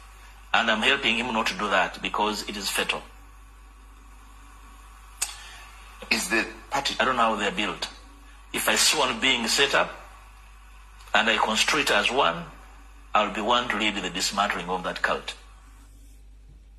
Any other question? He will dismantle that cult. He will dismantle that cult. Ekigambo dismantle mukimanyi kiri mu Luzungu kitegeeza okwonoona oba okusaanyaawo. Kiringa nolaba TV nekunyiiza ebadde ya colored ngeraga black and white yujjemu omuzira bino okwatibwa obusunga byagala okola bikumira bakuba n'ogiwayiwawo kati kye yagambye ekyo yajja kikuba akiyuwe. So bw'owulira omusajja eyita ow'ekitiibwa nga nababuulira dda ebigendero by'abasajja bano nabaga omuntu yenna bw'omukwatira mu kizibu mu musango ne yeefuula tannazza ku musango ate naba mukambwe nnyo okusinga gwe gwagozzezaako teweetaaga kusaba Katonda kuwa buvumu mujjawo oba mukola ky'oyagala. No. Yensonga lwaki ababbi abagezi babba ne bamukwatira mu kituli. Omubbi asobola okufukamira agamba nti taata yamba nabadde nnoonyeza baana mmere gwe omulundi gwagusoose okubba nababbi eminoti omulundi gwagusoose okubba nkusaba nti bw'onsonyiwa omulundi guno sigenda kuddamu kubba.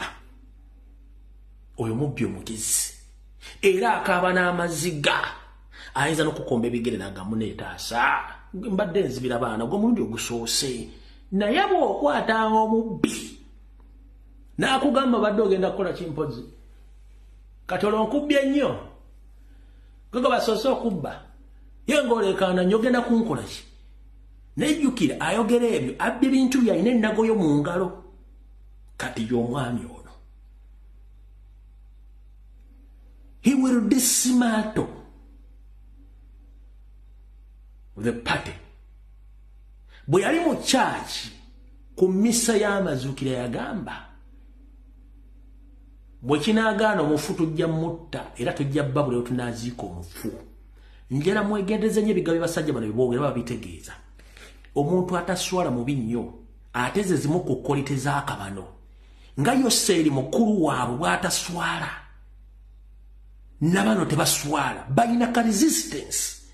That's the common element mu bakabano group. Omusajja omuganda yenna mukowewombeko bw'omugamba ekintu agamba public n'endaba etya ne family yange newe naye omusajja bamukwata red handed nga akawala akajjeemu akalyeko ku kali bweru kekalakaasa ne muko omusajja ali bweru ne muko omusajja ali bwereere bali mu lodge n'agamba it was politically motivated nze. It wasn't me. Omuvangako bamukwata red handed muko omusajja nga akali enkoko kekyanga kali awo kaddeno kaddeeri nga ne muko omusajja ali bwereere mu lodge n'omuba amanda yagamba it wasn't me. In fact, it was politically motivated. Kati kiki omusuubiramu? Mr. President, the dice is yours. You have the cup, you have the dice, you have the board, you know your numbers. Shake the dice, pour down on the board, you'll get all the numbers you need to finish that game. How unforgettable.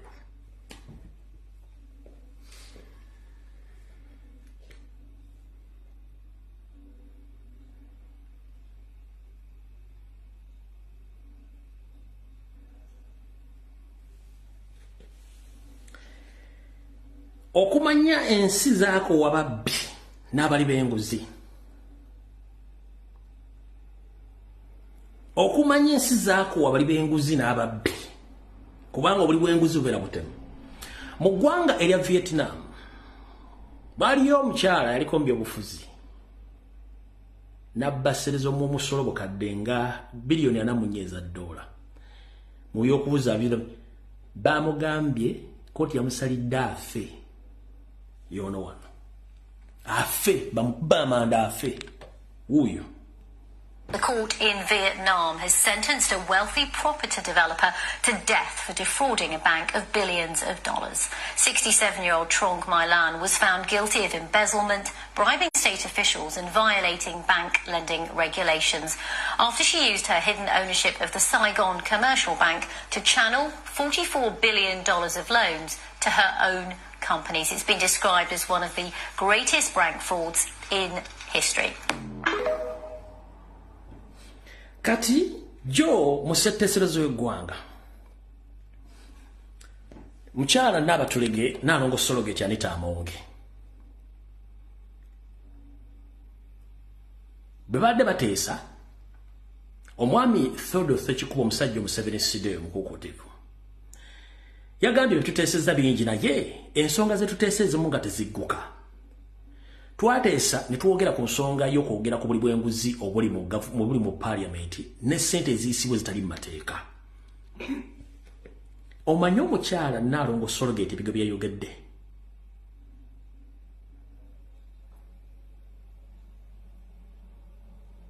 Nabagamba omukyala ono psychopath. Ne muwakana, nabagamba omukyala ono psychopath. Ne muwakana, psychopath muntu omulala nga yavaako.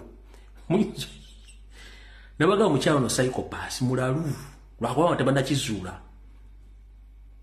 Buuza Magoga ayinza okuba nga yamumanya asula n'embuliri naye ono omukyala psychopath. Buli byayogedde nga mukulu Seriously Ssekikubo amukaza amuga nti kubanga jjukira ye problem causer w'enguzi mu parliament n'ebitongole bya government. Jora Senyu yamuteekako tabo ne baleeta diversion isime bikibi na kati baleeta diversion. Naye omusajja amugambye lwaki munzija ku nsonga zino. Bulira bulizi. Ssekikubo abadde akyalumiriza engeri parliament gy'eri buddamu ensimbi y'omusolo ate Beatrice anywa. No. So koleka aka Beatrice anya otujjawo. Aka Beatrice anya soko okaleke ndeeta kano. Ka Beatrice anya soko okaleke tujjawo. Musoka mukaleka ako tujja amusoka musonyo kano kasoke mbaddamu kana kono mukyala nga avuma Ssekikubo. You speak whatever nonsense you want to speak. Yeah, I have sense, I can assure you. You speak. No, I have sense. There's no doubt about that. Chair, when and where is the person you're speaking to? When a member... Kasoke nkazeyo ko katono. You speak whatever nonsense you want to speak. Yeah. Protocol-wise, a member of parliament, omukiise wa parliament, alina obuyinza okwogera okukiikirira abantu be kubanga bamusindika. Anita Amonge tolina buyinza kwakyuzinga na kuvuma mukulembeze w'abantu noga yogere byakasasiro byagala okwogera kubanga oli akugambye nti waaki ensonga ezirina amakulu ez'okulya nkozi bamuganya zoogerako. Gwe n'osindika abayaye bavume Ssekikubo n'oga Ssekikubo aleme kwogera kubanga okiba bakuba ggoolo. Anita Amonge toli wa kitalo nga gwe bolowooza. Oyambala kannika akozera kubanga oyambala Gistring nga tokyayambala Mothers Union. Oli essuwaani y'emmere emu ate very soon ojja kuba tukyagenda na mu nsonga. Ojja kuyiika Windows. N'ebintu by'okuzanyira ku ggwanga mulyasereza omuwa omusolo ng'Abannayuganda bali mu kwerya nkute essaawa zino. Ng'otiisatiisa abakulembeze. Tolina powers. Video za Kadaga gyeziri eza sekandi gyeziri nga respecting abakulembeze banne. Just olina ka office ka speaker to conduct or to lead those people through those sessions. Nti kubanga buli kintu kyonna kibirako omuntu asobola kiku. You are just a leader to lead sessions za parliament. Buli muntu aleme kwogera nsonga nga tezimanyikiddwa kuna muntu kubeera controller. But apart from that, you are nothing. Oyambala empale mu like others. Oli essuwaani mu like neggwe ensonga efudde nti you're all over the space. Otukoga Ssekikubo nti ayogere nonsense. That is a parliament we bogerera ensonga ezirimu Bannayuganda. Kakadde mu kawulire.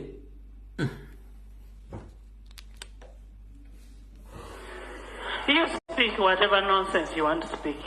Chair, I have sense, I can assure you. You speak. No, I have sense. There's no doubt about that. Chair, when and where is the person you're speaking to? When a member rises to tarnish the only asset I have in life, my reputation on the floor of this house, and you are presiding over, and you don't call a member to substantiate. You first Honorable Sechuo, first wait. The person who raised the issue, where is the person? Sigenda kuzanya ka video kamalako. Olwalese ensonga zino, omukyalo n'asetinga n'ayita ebintu bire by'ekisiru. Mu byayitiddemu ebintu by'ekisiru. Omanyi ndabagamba dda parliament eyo dancing hall. Ebikola ebiramu byakwekwaniramu nakwewujja biwojjolo. Kyova olaba ne toilet za kantini ya parliament oba toilet za parliament zirimu wagabiramu kondom. Ekyo kibuze MP omukwano gwajja kukoolya. Kantini ne toilet za parliament zirimu kondom. Buuza MP wajjagana mu byayogera bituufu. Bwe bamutadde ku kikaliriro n'ayita mama Mabira Betya oba ya salama kikazi oba kyaba kitya. Omukazi mwabwe yemusebe yagambye. You watching yogera bibi no wano. Sagala munyiige. Yagambye bwati. Mu parliament yaffe yagambye bwati. Sekikuba badde akyalumiriza engeri Parliament gy'eribudamu ensimbi y'omusolo ate Beatrice Anywa minisita omubeezi w'obutonde bw'ensi ayagala Parliament eteerewo abakyala saaluni ku Parliament banaasobola okubakolerangako nga bavudde mu jimu okukola emibiri. Thinking, Great Honourable Speaker, that we make this gym more friendly in our new building, probably for the sake of ladies, we could have a salon also established. Kino kiddiidde abaka abakyala okwemulugunya ng'enviri zaabwe bwe zisusse okwonooneka nga bava mu ddwiro ku Parliament. Kansokeko okumyekaawo. Bamemba Parliament abakyala kuva ddi nga Parliament mugifuula yakukoleramu ddwiro. Era enviri zammwe zitiikuuka ddi mutuuke okufuna saaluni babakola enviiri. Ekikola ekisobola okutinkula enviiri kyakwegadanga na kujja biwojjolo. Kati gwe yagala kuŋŋamba otya musaba babakolere saaluni ku Parliament babatereko gym. The end of it babatereko ne okuwummulira. Mutugambe muti Parliament mwagifuula dancing hall batekeko loogi n'ekyo kiggwe kubanga nakyo proposal. At the end of this video Anita Mongi yagamba bagenda teekawo ne resting rooms. Nkubuuza mukyala Mabira. Kuva dinga ovewo mu njuyo nojja abasinga obungi muli bamemba ba jimu ezenjawulo okwetoola constituency zammwe. Parliament yafuuka digimu oba mwateekamu digimu kubanga tukimanyi Parliament mu nsi yonna. Parliament is Parliament ng'oggyeko kantini okubeeramu tekatini baliramu emmere. Tekirizibwamu sime exercise jimu zibikibi mwaju. Nemwe kiki mutufu eggwanga mulifudde ki? Parliament mugifule lumuloogi ebyokutesa mbiveeko nebyo gati mukiikira abantu biveeko tumukiikira abantu bitu byakwepicha simple as that. Gutusobola kuŋŋamba bakubuuza about corruption handshake milioni 5 onoyita ono omukazi Beatrice Anywa mama Mabira asookage musimanyi twetaaga saaluni twetaaga jimu kuba tuvudde enviiri zaffe nga zitinkuze. Mukozesa nviiri mu jimu. Beatrice Anywa mu jimu mukozesa nviiri kuva ddi waliwo mu Parliament y'ensi yonna nga lyo jimu. Waliwo lumuzi gye muwummulira. Babasindika kugenda kukola mibiri na kola nviiri mu Parliament.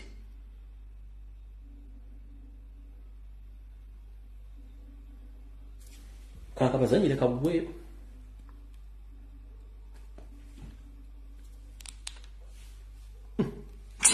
Speaker agumiza nti ekizimbe kya Parliament ekipya bino byonna byakusibwako. We can have a salon, we can have everything. In the new building, by the way, you'll have everything. Just be rest assured. Even when you want to rest, you'll always have a resting place. Download the app on app. Mubere kushuwa diro ekizimbe ekipya mujja kubeera mu jimu saaluni ne w'okuwummula. Naye nga ayogera ebyokuwummula erina atunula byakuwummula byerere.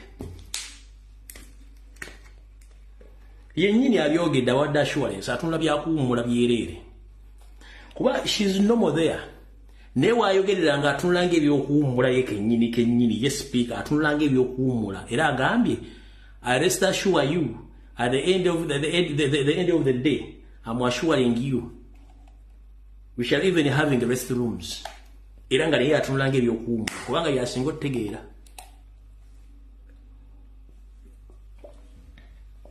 That is Uganda for you. Kiti kyali parliament. Yulogi.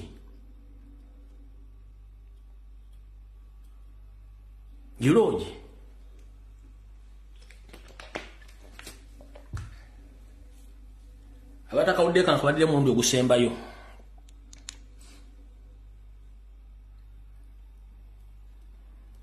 Mujja kutya. Kali wakko yangu naawe tugenda abantu baagala kuva wano.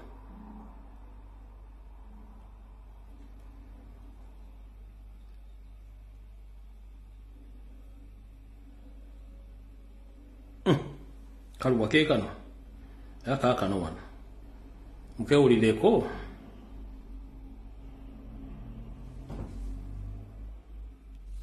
Sekikuba badde akyalumiriza engeri Parliament gy'eribudamu ensimbi y'omusolo ate Beatrice Anywa minisita omubeezi w'obutonde bw'ensi ayagala Parliament eteerewo abakyala saaloni ku Parliament banaasobola okubakolerangako nga bavudde mu gyimu okukola emibiri. Thinking, Great Honourable Speaker, that we make this gym more friendly in our new building, probably for the sake of ladies, we could have a salon also established. Kino kiddiidde abaka abakyala okwemulugunya ng'enviri zaabwe bwe zisusse okwonooneka nga bava mu ddwiro ku Paalamenti. Sipiika agumiza nti ekizimbe kya Paalamenti ekipya bino byonna byakusibwako.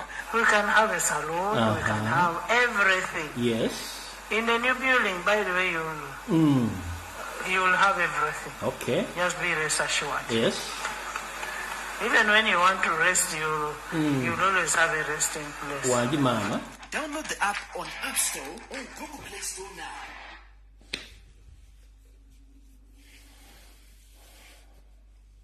Uganda zaabo nga siggo musima. Naye singa musisajja n'akazinga k'akantu ako nga temuli bantu baffe bategeera basigadde munene muzikirira muli. Ituma nti yo generation eweddewo. Kisa nanga Yoseri mwali ne Janet yine muhozi ne bandi na kalinga abategeera baffe tebazze. Musina jona paka ekizuko mufu. Mutubateka mu history ndio Parliament yabaseegu evuddewo. Ituma ni muvuddewo. Kinatu ntukiwona. Kati awo nawo mutegedde obulungi nnyo. Kati njera tugende ku nsonga endala. Ekisokera ddala. Njera tegeza mu ndaba na Uganda. Mubeere very very careful nnyo naddala ku bintu ebitandise okukolebwa ekitongole oba essiga eddamuzi mu gavumenti ya USA. Nabagaffe buli kimu tukyekengera ate tugenda okyekengera gye kikomekkereza nga kituufu. Essiga eddamuzi lyagambye nti ligenda teekawo olusirika ku kisaawe Kollo mwe ligenda okuyitira abantu bonna abemulugunya ku nsala y'abalamuzi abasalira emisango bubi era mujje n'obujulizi bwammwe ku kisaawe Kollo baleke bagenda bakolera nga bino biyinza okubeerawo kunoza ku Mande jjanjayira kuga muganda wange mu gavumenti ya Museveni sigaza obujulizi bwo very soon gavumenti egenda kyuka togeza n'ogenda Kollo busimanyi ekitongole ekiramuzi kyayisa abantu bebasalira obw'emisango n'abalina obujulizi obutaatekwa mu kkooti ojja kuba wakabuwayo nga tunatuuka ku Airtel House wali obanga otusseewo bakunyiga ekiro togeza n'otwala engalabi yo sigaza obujulizi bwo oba kyapa kyo oba ndagaano yo oba omanyi omuntu gubatta nga walina obujulizi ng'aliwo sigalira totagana genda mu gavumenti ya Museveni kabaita akanyeebwa super ani gogenda okuwako obujulizi obwasigale bataawaluli lwaki luli baabugaana mubeeremu amagezi abantu abakulu mutegeere bulungi ensi gye mulimu nkyankalamu kola abasajja tebagaleka bujulizi mabega kati judicial bayagambye mugende mu abemulugunya ku balamuzi gogende omulugunye ku munyamuzi nti yakusalira bubi ng'olina obujulizi guhe ekyo nakyo nkimanyi sigenda kirwako Alright, awo tuvuddewo. Kati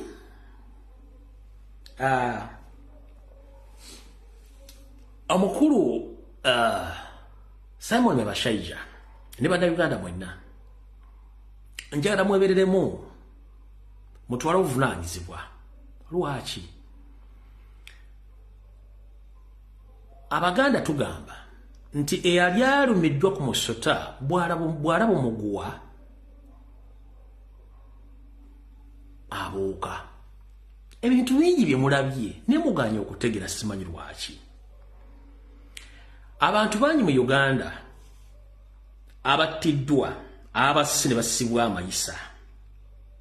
Ompuliriza bulungi nnyo. Eno gye babayiseeko kuba obujulizi bagiyise judicial bagiyise ennaku z'omwezi ndinako. Whatever it is, nenga kya Monday gwe tofaayo togenda sigala ewaka tuwaye bujulizi.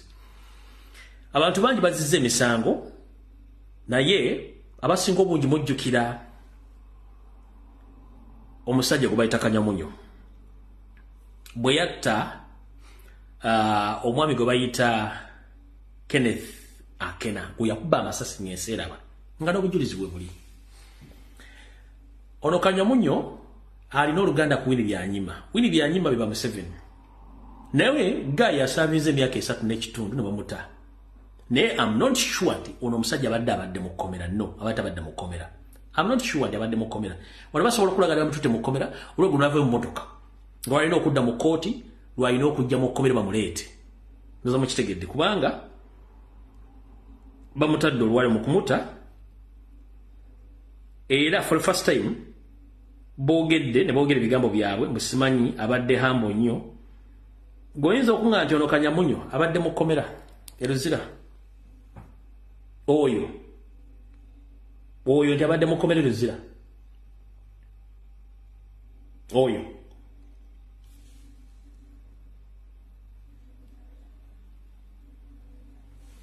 oyo nti abadde mu kkomera eruzira oyo.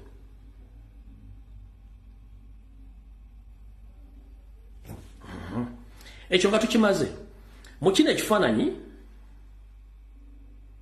yagenda okwetondera famire y'omugenzi mu mambuka ng'agyetondera olw'ekikolwa kye yakola. Amateeka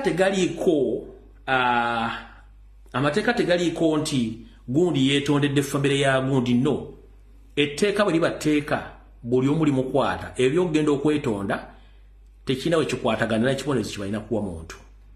Naye omwami ono mu kifaananyi kino yagenda wano nga yagenze mu ba elders mu Northern Uganda okwetondera omuntu, kwetondera famire y'abantu engeri gye yatta, okwetondera famire y'omugenzi gye yattamu. Awo nga agenze okwetonda. Kati basebo ne banyamanyira bajjukiza. Etteeka bwe lisoma nti omuntu yasse omuntu alina kusibwa mayisa oba alina kuttibwa. Gwe ne bw'onoogenda ne weetonda emirundi gyonna kiba kitegeeza omala biseera kubanga that means you've confessed that you killed someone. The moment you confess that you killed someone, that means olina kusibwa mayisa oba kuttibwa. So olwokuba nti ono famire ya Museveni bazannya omuzannyo gwabwe mpaka lwe batadde Kanyamunyo n'afuluma bw'asavinze emyaka 3 n'ekitundu abadde yeeyisa bulungi. Ne remember Akena tagenda kudda yafa naye ono ye afulumye naye ng'ate afulumire ku myaka 3 n'ekitundu. Njala kubuuza mwe bannayuganda ebakyasagambiza simanyi NRM naye nga kibiina ky'Abanyarwanda bajja okuwamba eggwanga mufuniramu luddawa. Musajja mukulu Kato Kajubi w'e Masaka n'abala bangi nnyo Abaganda n'Abanyoro gye bali bangi nnyo abaasibibwa amayisa olw'emisango egitali mituufu. Bo mu kkomera bakuba mayinja basiba bakuba bannaabwe batta bantu mu kkomera abatasobola kuwa ekibonerezo kitono kubadde bibamu kiki kubanga n'obujulizi obusibya Kato Kajubi tebuliwo Kayihura y'ofoojinga olw'okuba nti baafuna obutakkanya mu bizinensi nga musajja Kato Kajubi yali asobola ebintu bye. Nanosibako okuba nti yasaddaaka akaana akate Masaka which wasn't true n'omusiba. Kati bukyanga basiba Kajubi emyaka emeka ono gwe bakasiba jjo lya juzi wano jjo lyabala olw'okuba nti famire ya Museveni emuvunaanyizibwako bamutadde Kato Kajubi ya 5. Mu Banyarwanda mmwe mumanyidde bannayuganda to the extent mwagala kujja kupama masuwani ge tulyamu mmere mulyoke mutegere nti munne mwe mwajja mu Uganda tumanyiira. Naye ekikutte obudde kigenda buta buli ekimukola kyonna tetugenda kikyusaamu. We shall implement whatever you've put in place against we. Nchiddamu, whatever you have put in place against we, the indigenous Ugandans, if time has come, we shall implement exactly what you did or what you presented to us to Jokora. Tugenda kola, tugenda kyusa mu kyusa TV obadde girabira ku obodayo ogirabira ku site ya kyusa mu kyusa TV tugirabe ku side yemu ko badde ogirabira mu kye tugenda okola. Katoka jubitaina musango. Ali myaka 10 plus. Nenga n'obujulizo bulaga nti yatta omwana tebuliiwo. Kubanga Kayihura yali anakuba bya bugaggabye. N'amusirisa kubanga oli munyarwanda munnaabwe. Ono asavinze emyaka 3 n'ekitundu nga tabadde mu komera. Nga Dulabe nagani badde presenting edula wali taliiwo. N'abasajja balabanja abanyola bali makomero lw'amataka. N'abasajja basoga bali makomero lw'amataka. N'abantu bangi bali makomero lw'amataka. Naye nga abantu abali mu njagala ombulyo munyarwanda ki owakabona gwe bali basibye n'abeerayo n'asavinga full time ye. Nga nabano bonna abaatwalanga ne bawamba abaana during Kayihura's regime bonna bano badonna basasime baani sime bona babata. Bonna babata. Olivia Nauta yattani. Kibalama yattani. Muzaida mulyago majja mwenjana n'amaaso yattani.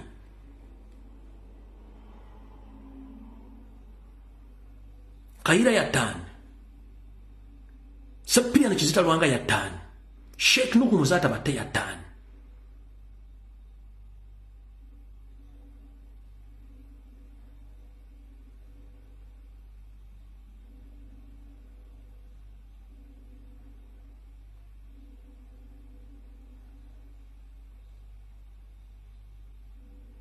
Anas Kalisa yattani.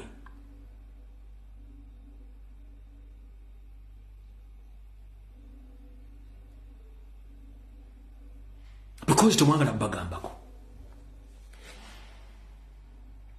Ono omusajja mukulu Jumba yavayo buvye kwogera nti nze byeko by'okutuchulugunya abantu mbikoye mugende mulonde bulungi. Mwamutwalira masiki yabo twanga mu obuto omusajja atunafa. Nyebaga wa munzita nze nkyogedde. Kankaza nyono kwa video. Kankaza nyono.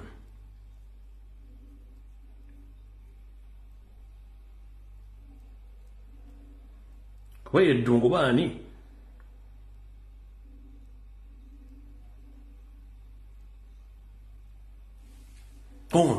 Yattani muleke muwo butwafe. Tulonde bulungi, mbagaliza mulonde bulungi.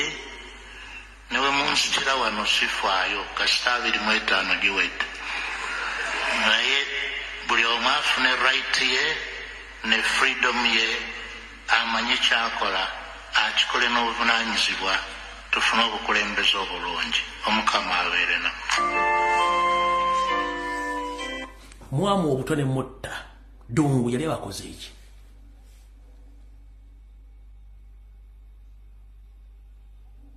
Kubanga agenda okuga ekigambo nti bamunzita munzite nga akimanyi. You are coming for him.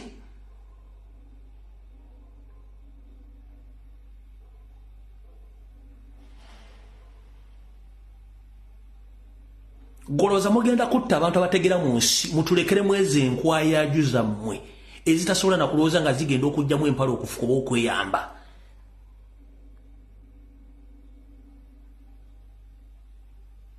Nkubuuza Museveni n'akabinja kamwe akaseemu ayisima police puso pupu mugenda kutta abantu abategeera who can stand on behalf of Ugandans mutulekere bana banyalwana babasasobola kulowooza. Buli Muganda avaayo okwogera ensonga nga yasimba oyafe. Buli Muganda avaayo kwa resistance ku nsonga mbati oyafe. Right now you are trolling Kyagulanyi okuga nti mwagala mutta mwagala kutta Ssaabasajja Kabaka. Kiki kye mwagala tukibawe. Muli mu kugema baana bato abatalina musango. Kiki nnyo baba banjaki? Basula wammwe balya wammwe babanja school fees babanjaki. Ojja kusomera n'okwata omwana omuntu gw'otamanyi we yasuze n'omugema ofaaki. oli ku business y'omuntu muteekako influence tax yaki risiiti kikimufa kinensi sewusirwa njoka zitanyinizo gyobera nti munyinizo bw'anaasika omukka ogusembayo zigenda sigala mu lutobotolwe gy'onookoma okunyigiriza omunnayuganda security gyekoma okukendeera gwe Museveni n'akabinja kammwe ak'abanyarwanda kino nkikubuulira nze sikyatya ensingira bino akanona gyampaddeku njibawadde kubanga singa nali ntasinga sikyayogera naye gye munaakoma okuyigiriza munnayuganda akola bizinensi asomesa abaana aliisa abaana azaala asuubula ayogerera eddembe nga mubatiisatiisa security yammwe gyekoma okukendeera mula abantu kubasinikira mannyo mbabaagala tebabaagalangako wadde n'olunaku n'olumu just akasimayira baganda tokalina kalinga kamungereza ng'akwaniriza ku kisa oba ku nnyonyi akutera kapasitisimu okuba bakabasomesa naye ng'ekituli munda kitokota tekimanyi volokano ya lusozi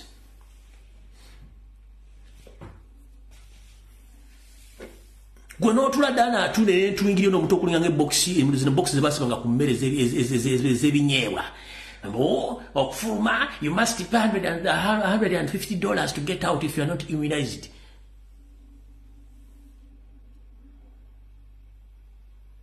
golozagenda kuwangala emyaka emeka in this world you own nothing and you lose nothing we own and we lose nothing just mere time betuuse ekintu okifiirwe buli kintu kyonna kyonna ku nsi okikozesaako just a small period of time bweotuuka you go you leave each and everything behind just go to down your bossing alone kubanga oyagala sente gwosobola okutwala omwana we bamugema ng'omanyi teddagala fu kati katugende ku kitebe kya World Health Organization tuteekeyo vidiyo eno tubagambe nti kino kyebakola mu Uganda ojja kiwulira ojja kyemaanya buli muntu mumazeeko emirembe omusuubuzi asubudde maali ye evudde China etuse Mombasa etuse ku boda esasudde eyingidde mu store ye abijjeyo abitadde mu dduuka abitunze mukuta abisuudde mubaleeta mutwagala influence receipt ate receipt mudaboliza omusolo omuntu gw'omukyanya kuba mwagala kubaavuwaza baveewo the moment kasito yavuwaza omusuubuzi yenna eyo teba economy ate mulinga munabagoosha embizeeko wakulyanga efudde era bwe bula ekyokulyanga ezadde n'abaana ebaliira mujja kwerya that's the fact mujja kwerya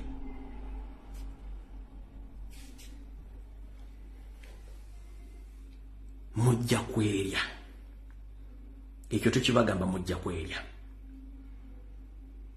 mukitegedde bulungi mujja kwerya kati wulira emisolo eno eŋŋumi yabadde egenda kunyookera Wakiso no si Wakiso naye yadde inagi yegenda okunyookera era ndowooza mu Wakiso wulira nga baagala eŋŋumi yagala kwaka wulira era najjo bisolo biro bye tubagamba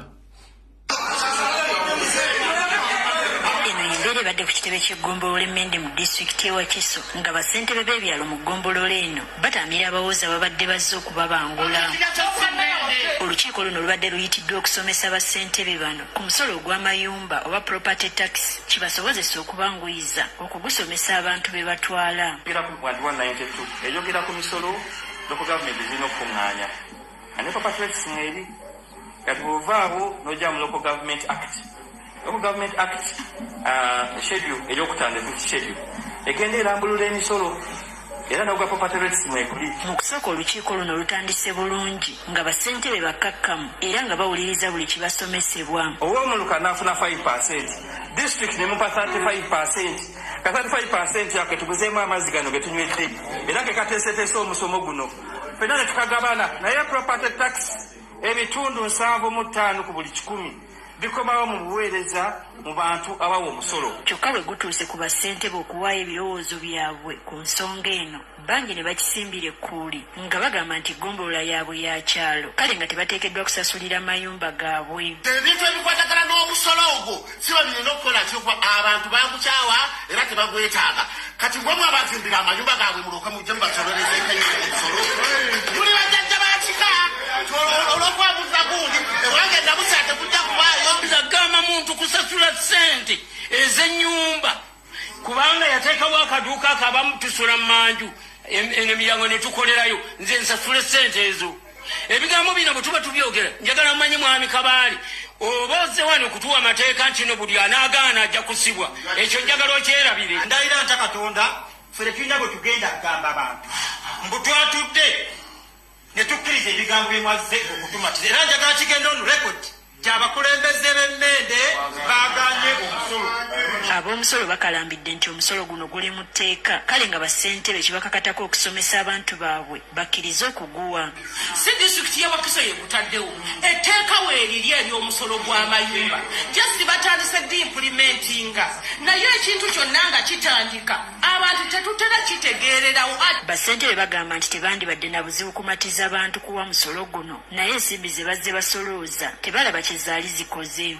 Gwandibadde mulungi singa tulina ekigendererwa kye tufunamu naye tetulina kye tufunamu tetulaba kiki kiva mu musolo. Amalwaliro gennyini ne boogenda wali mmere tewali ddagala. Genda olabe ebbungwe gwentwala wali emmotoka tezikyalina nawe ziyita kubo lya disitulikiti naye buli saba misalo gyegikola ki gyegyeyongera. Ekkubo lirimirwa lya disitulikiti eriri eryaffe eryetubaka Serinya Kaliiti temiwadde kamalamu emisolo gyegikola ki gyegyeyongera. Abapangisa be mwesibako batulekera kateni mu mayumba. Abawoza balabye bassentebe bataamye nabo ne babakangukira nga babanenya okuwabya abantu be bakulembera kyokka kino kyongedde kubatabula. Naye bakulembeze bannange ba chairpersons tuleme kugaana bugaanyi bw'omanyi 25% gy'ofuna weeva.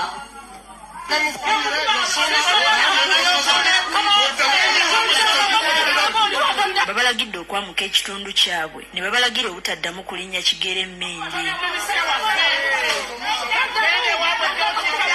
Bannayuganda naddala abali mu byalo ko n'ebitundu ebikyakula bazze beemulugunya olw'abasolooza okubaggyamu omusolo buli kadde kyokka obuweereza ng'obw'enguudo ko n'obujjanjabi ne bubula. Teddy Nakaliga agafeeyo ku Spark TV.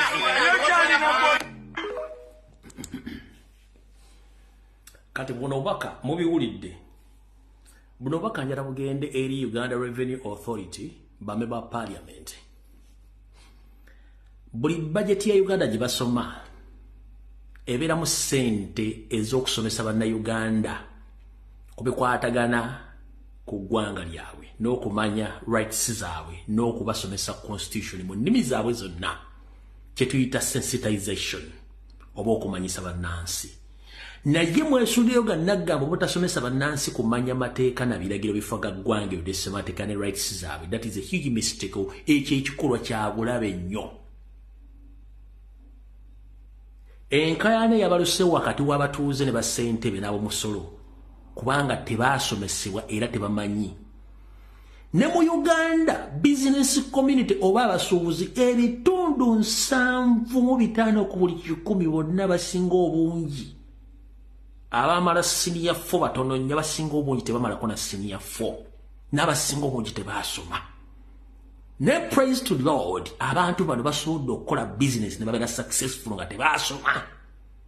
And you should praise those people okubanga tebamanagiza okukola business nga tebaasoma basasula emisolo egy'ekimpatira nga we bali.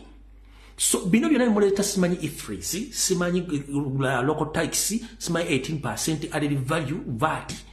Kyemulina okusooka okukola is to sensitize Ugandans okubasomesa emisolo kyeki lwaki balina oggiwa gigenda kukola ki ate nga bazibawa mwino zikozesa. Kasita tosomesa muntu ku kintu ajja kukugira ejjambi yakutemeka omutwe ate nga tajja kuba mukyamu kubanga mayimu ogenda mubba. Uganda ne Revenue Authority ne Parliament mwandibadde basanyufu nnyo nti ekonomi ya Uganda eri mu mikono gy'abannayuganda abataasoma basobola okuddukanya business nga tebalina gwebuuzizaako. Ng'ensi ezisinga obungi abantu abasomyeko bakola business mu Uganda ng'omuntu atasomye asobola okuyimirizawo business. Kubanga mu Uganda kasita omuntu asobola okukola business n'osubisiga tayala ku mayiba oluzungu as long as nti yakola business ye. Kuba omuntu ajja kubuuza ifrisi kiki nga takimanyi era agusasula ku ddiru ki nga takimanyi omugamba VAT tamumanyi kubanga ne rent gwasasula bamubba. Temututa buvunaanyizibwa kusomesa abantu bano. Sensitization kintu kikulu. Ng'omusajja bwajja n'akwana omukazi ng'alina kyamwetaazaako. That means nti singa okukwana tekwali tekuliwo singa bakazi tukwata bakwate kimenya mateeko omukazi omukwata. Uganda Revenue Authority and Uganda government, you are raping Ugandans forcefully without their will.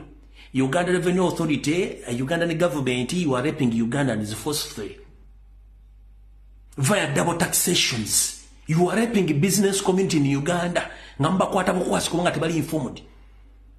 In peace, you talk with someone, no yogera naye n'omunyonyola n'ategera ky'ogamba. The moment you don't sensitize what buli muntu kyalina kola na kyalina kumanya, we wagenda okulya okuva ne kombe suwani. Yeno video gye mbazanye December yo. Mulira kenyo. Nti ebitundu 7 ku 5 bonneko abantu bakola business mu Uganda tebasoma. Naye bagezi. Kati singa bali basoma mwali badde mu bafuga mmwe.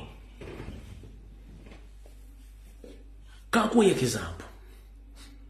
Omuntu nga yasoma nga amanaginga business ye nga manche bayita okufilinga tax returns nga asobola okuforginga ne receipts go chimaindi mwane pade mufuna na sente ezo bino byenjogera ko mbimanyi omuntu nga yasoma nga akola business nga asobola okumanaginga business ye n'okufilinga emisolo n'okukola invoice na buli kimu nga asobola okukyekolera n'asobola okufilinga tax returns okimenti asobola okuforginga emisolo at the end of the day nabanga yababye bubbi mu revenue nga temukitegera nemulira kenyo abantu tebasoma bakola business mubajjako omusolo nene ekigambo kye bayita sensitization kibalemye okukola mutula mu office ati twatere embundu twatunga obusiru hopeless people because you are using cow mentality. You think that everyone is stupid.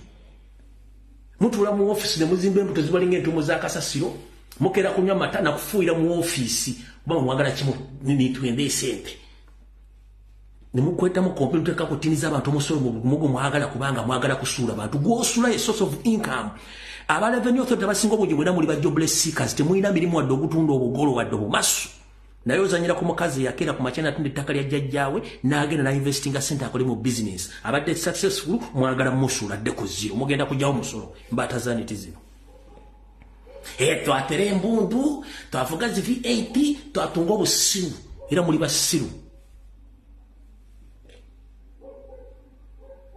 komusango simai commission nga tasula talina de lodge watana de talina wadde bantu batano bali bakozesa nga neta suubula nga achunya abasuubula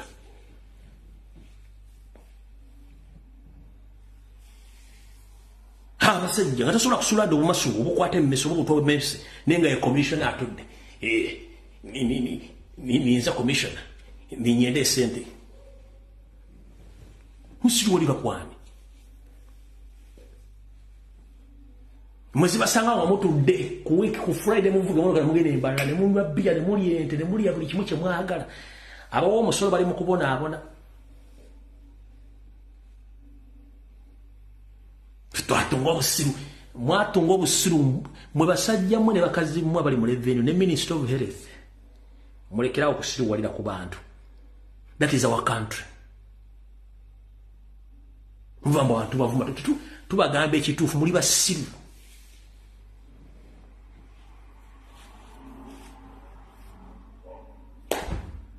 Tusinkane ku Sunday.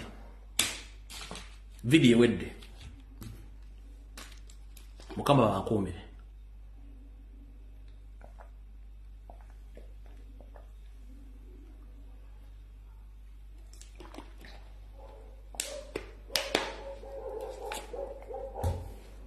Video wedde tusinkane ku Sunday. Mukaba anaba asimye. Video wedde mutambule mirembe. Gwe kinyiziza setondera abantu kubamba gamba information ejabbanyiza abale ejabba sesabala bajja gifunamu. Yabadde video ya leero bwe mbadde mukambwe awulire nga mbadde mukambwe mukama akusasire. See you then. Bye bye.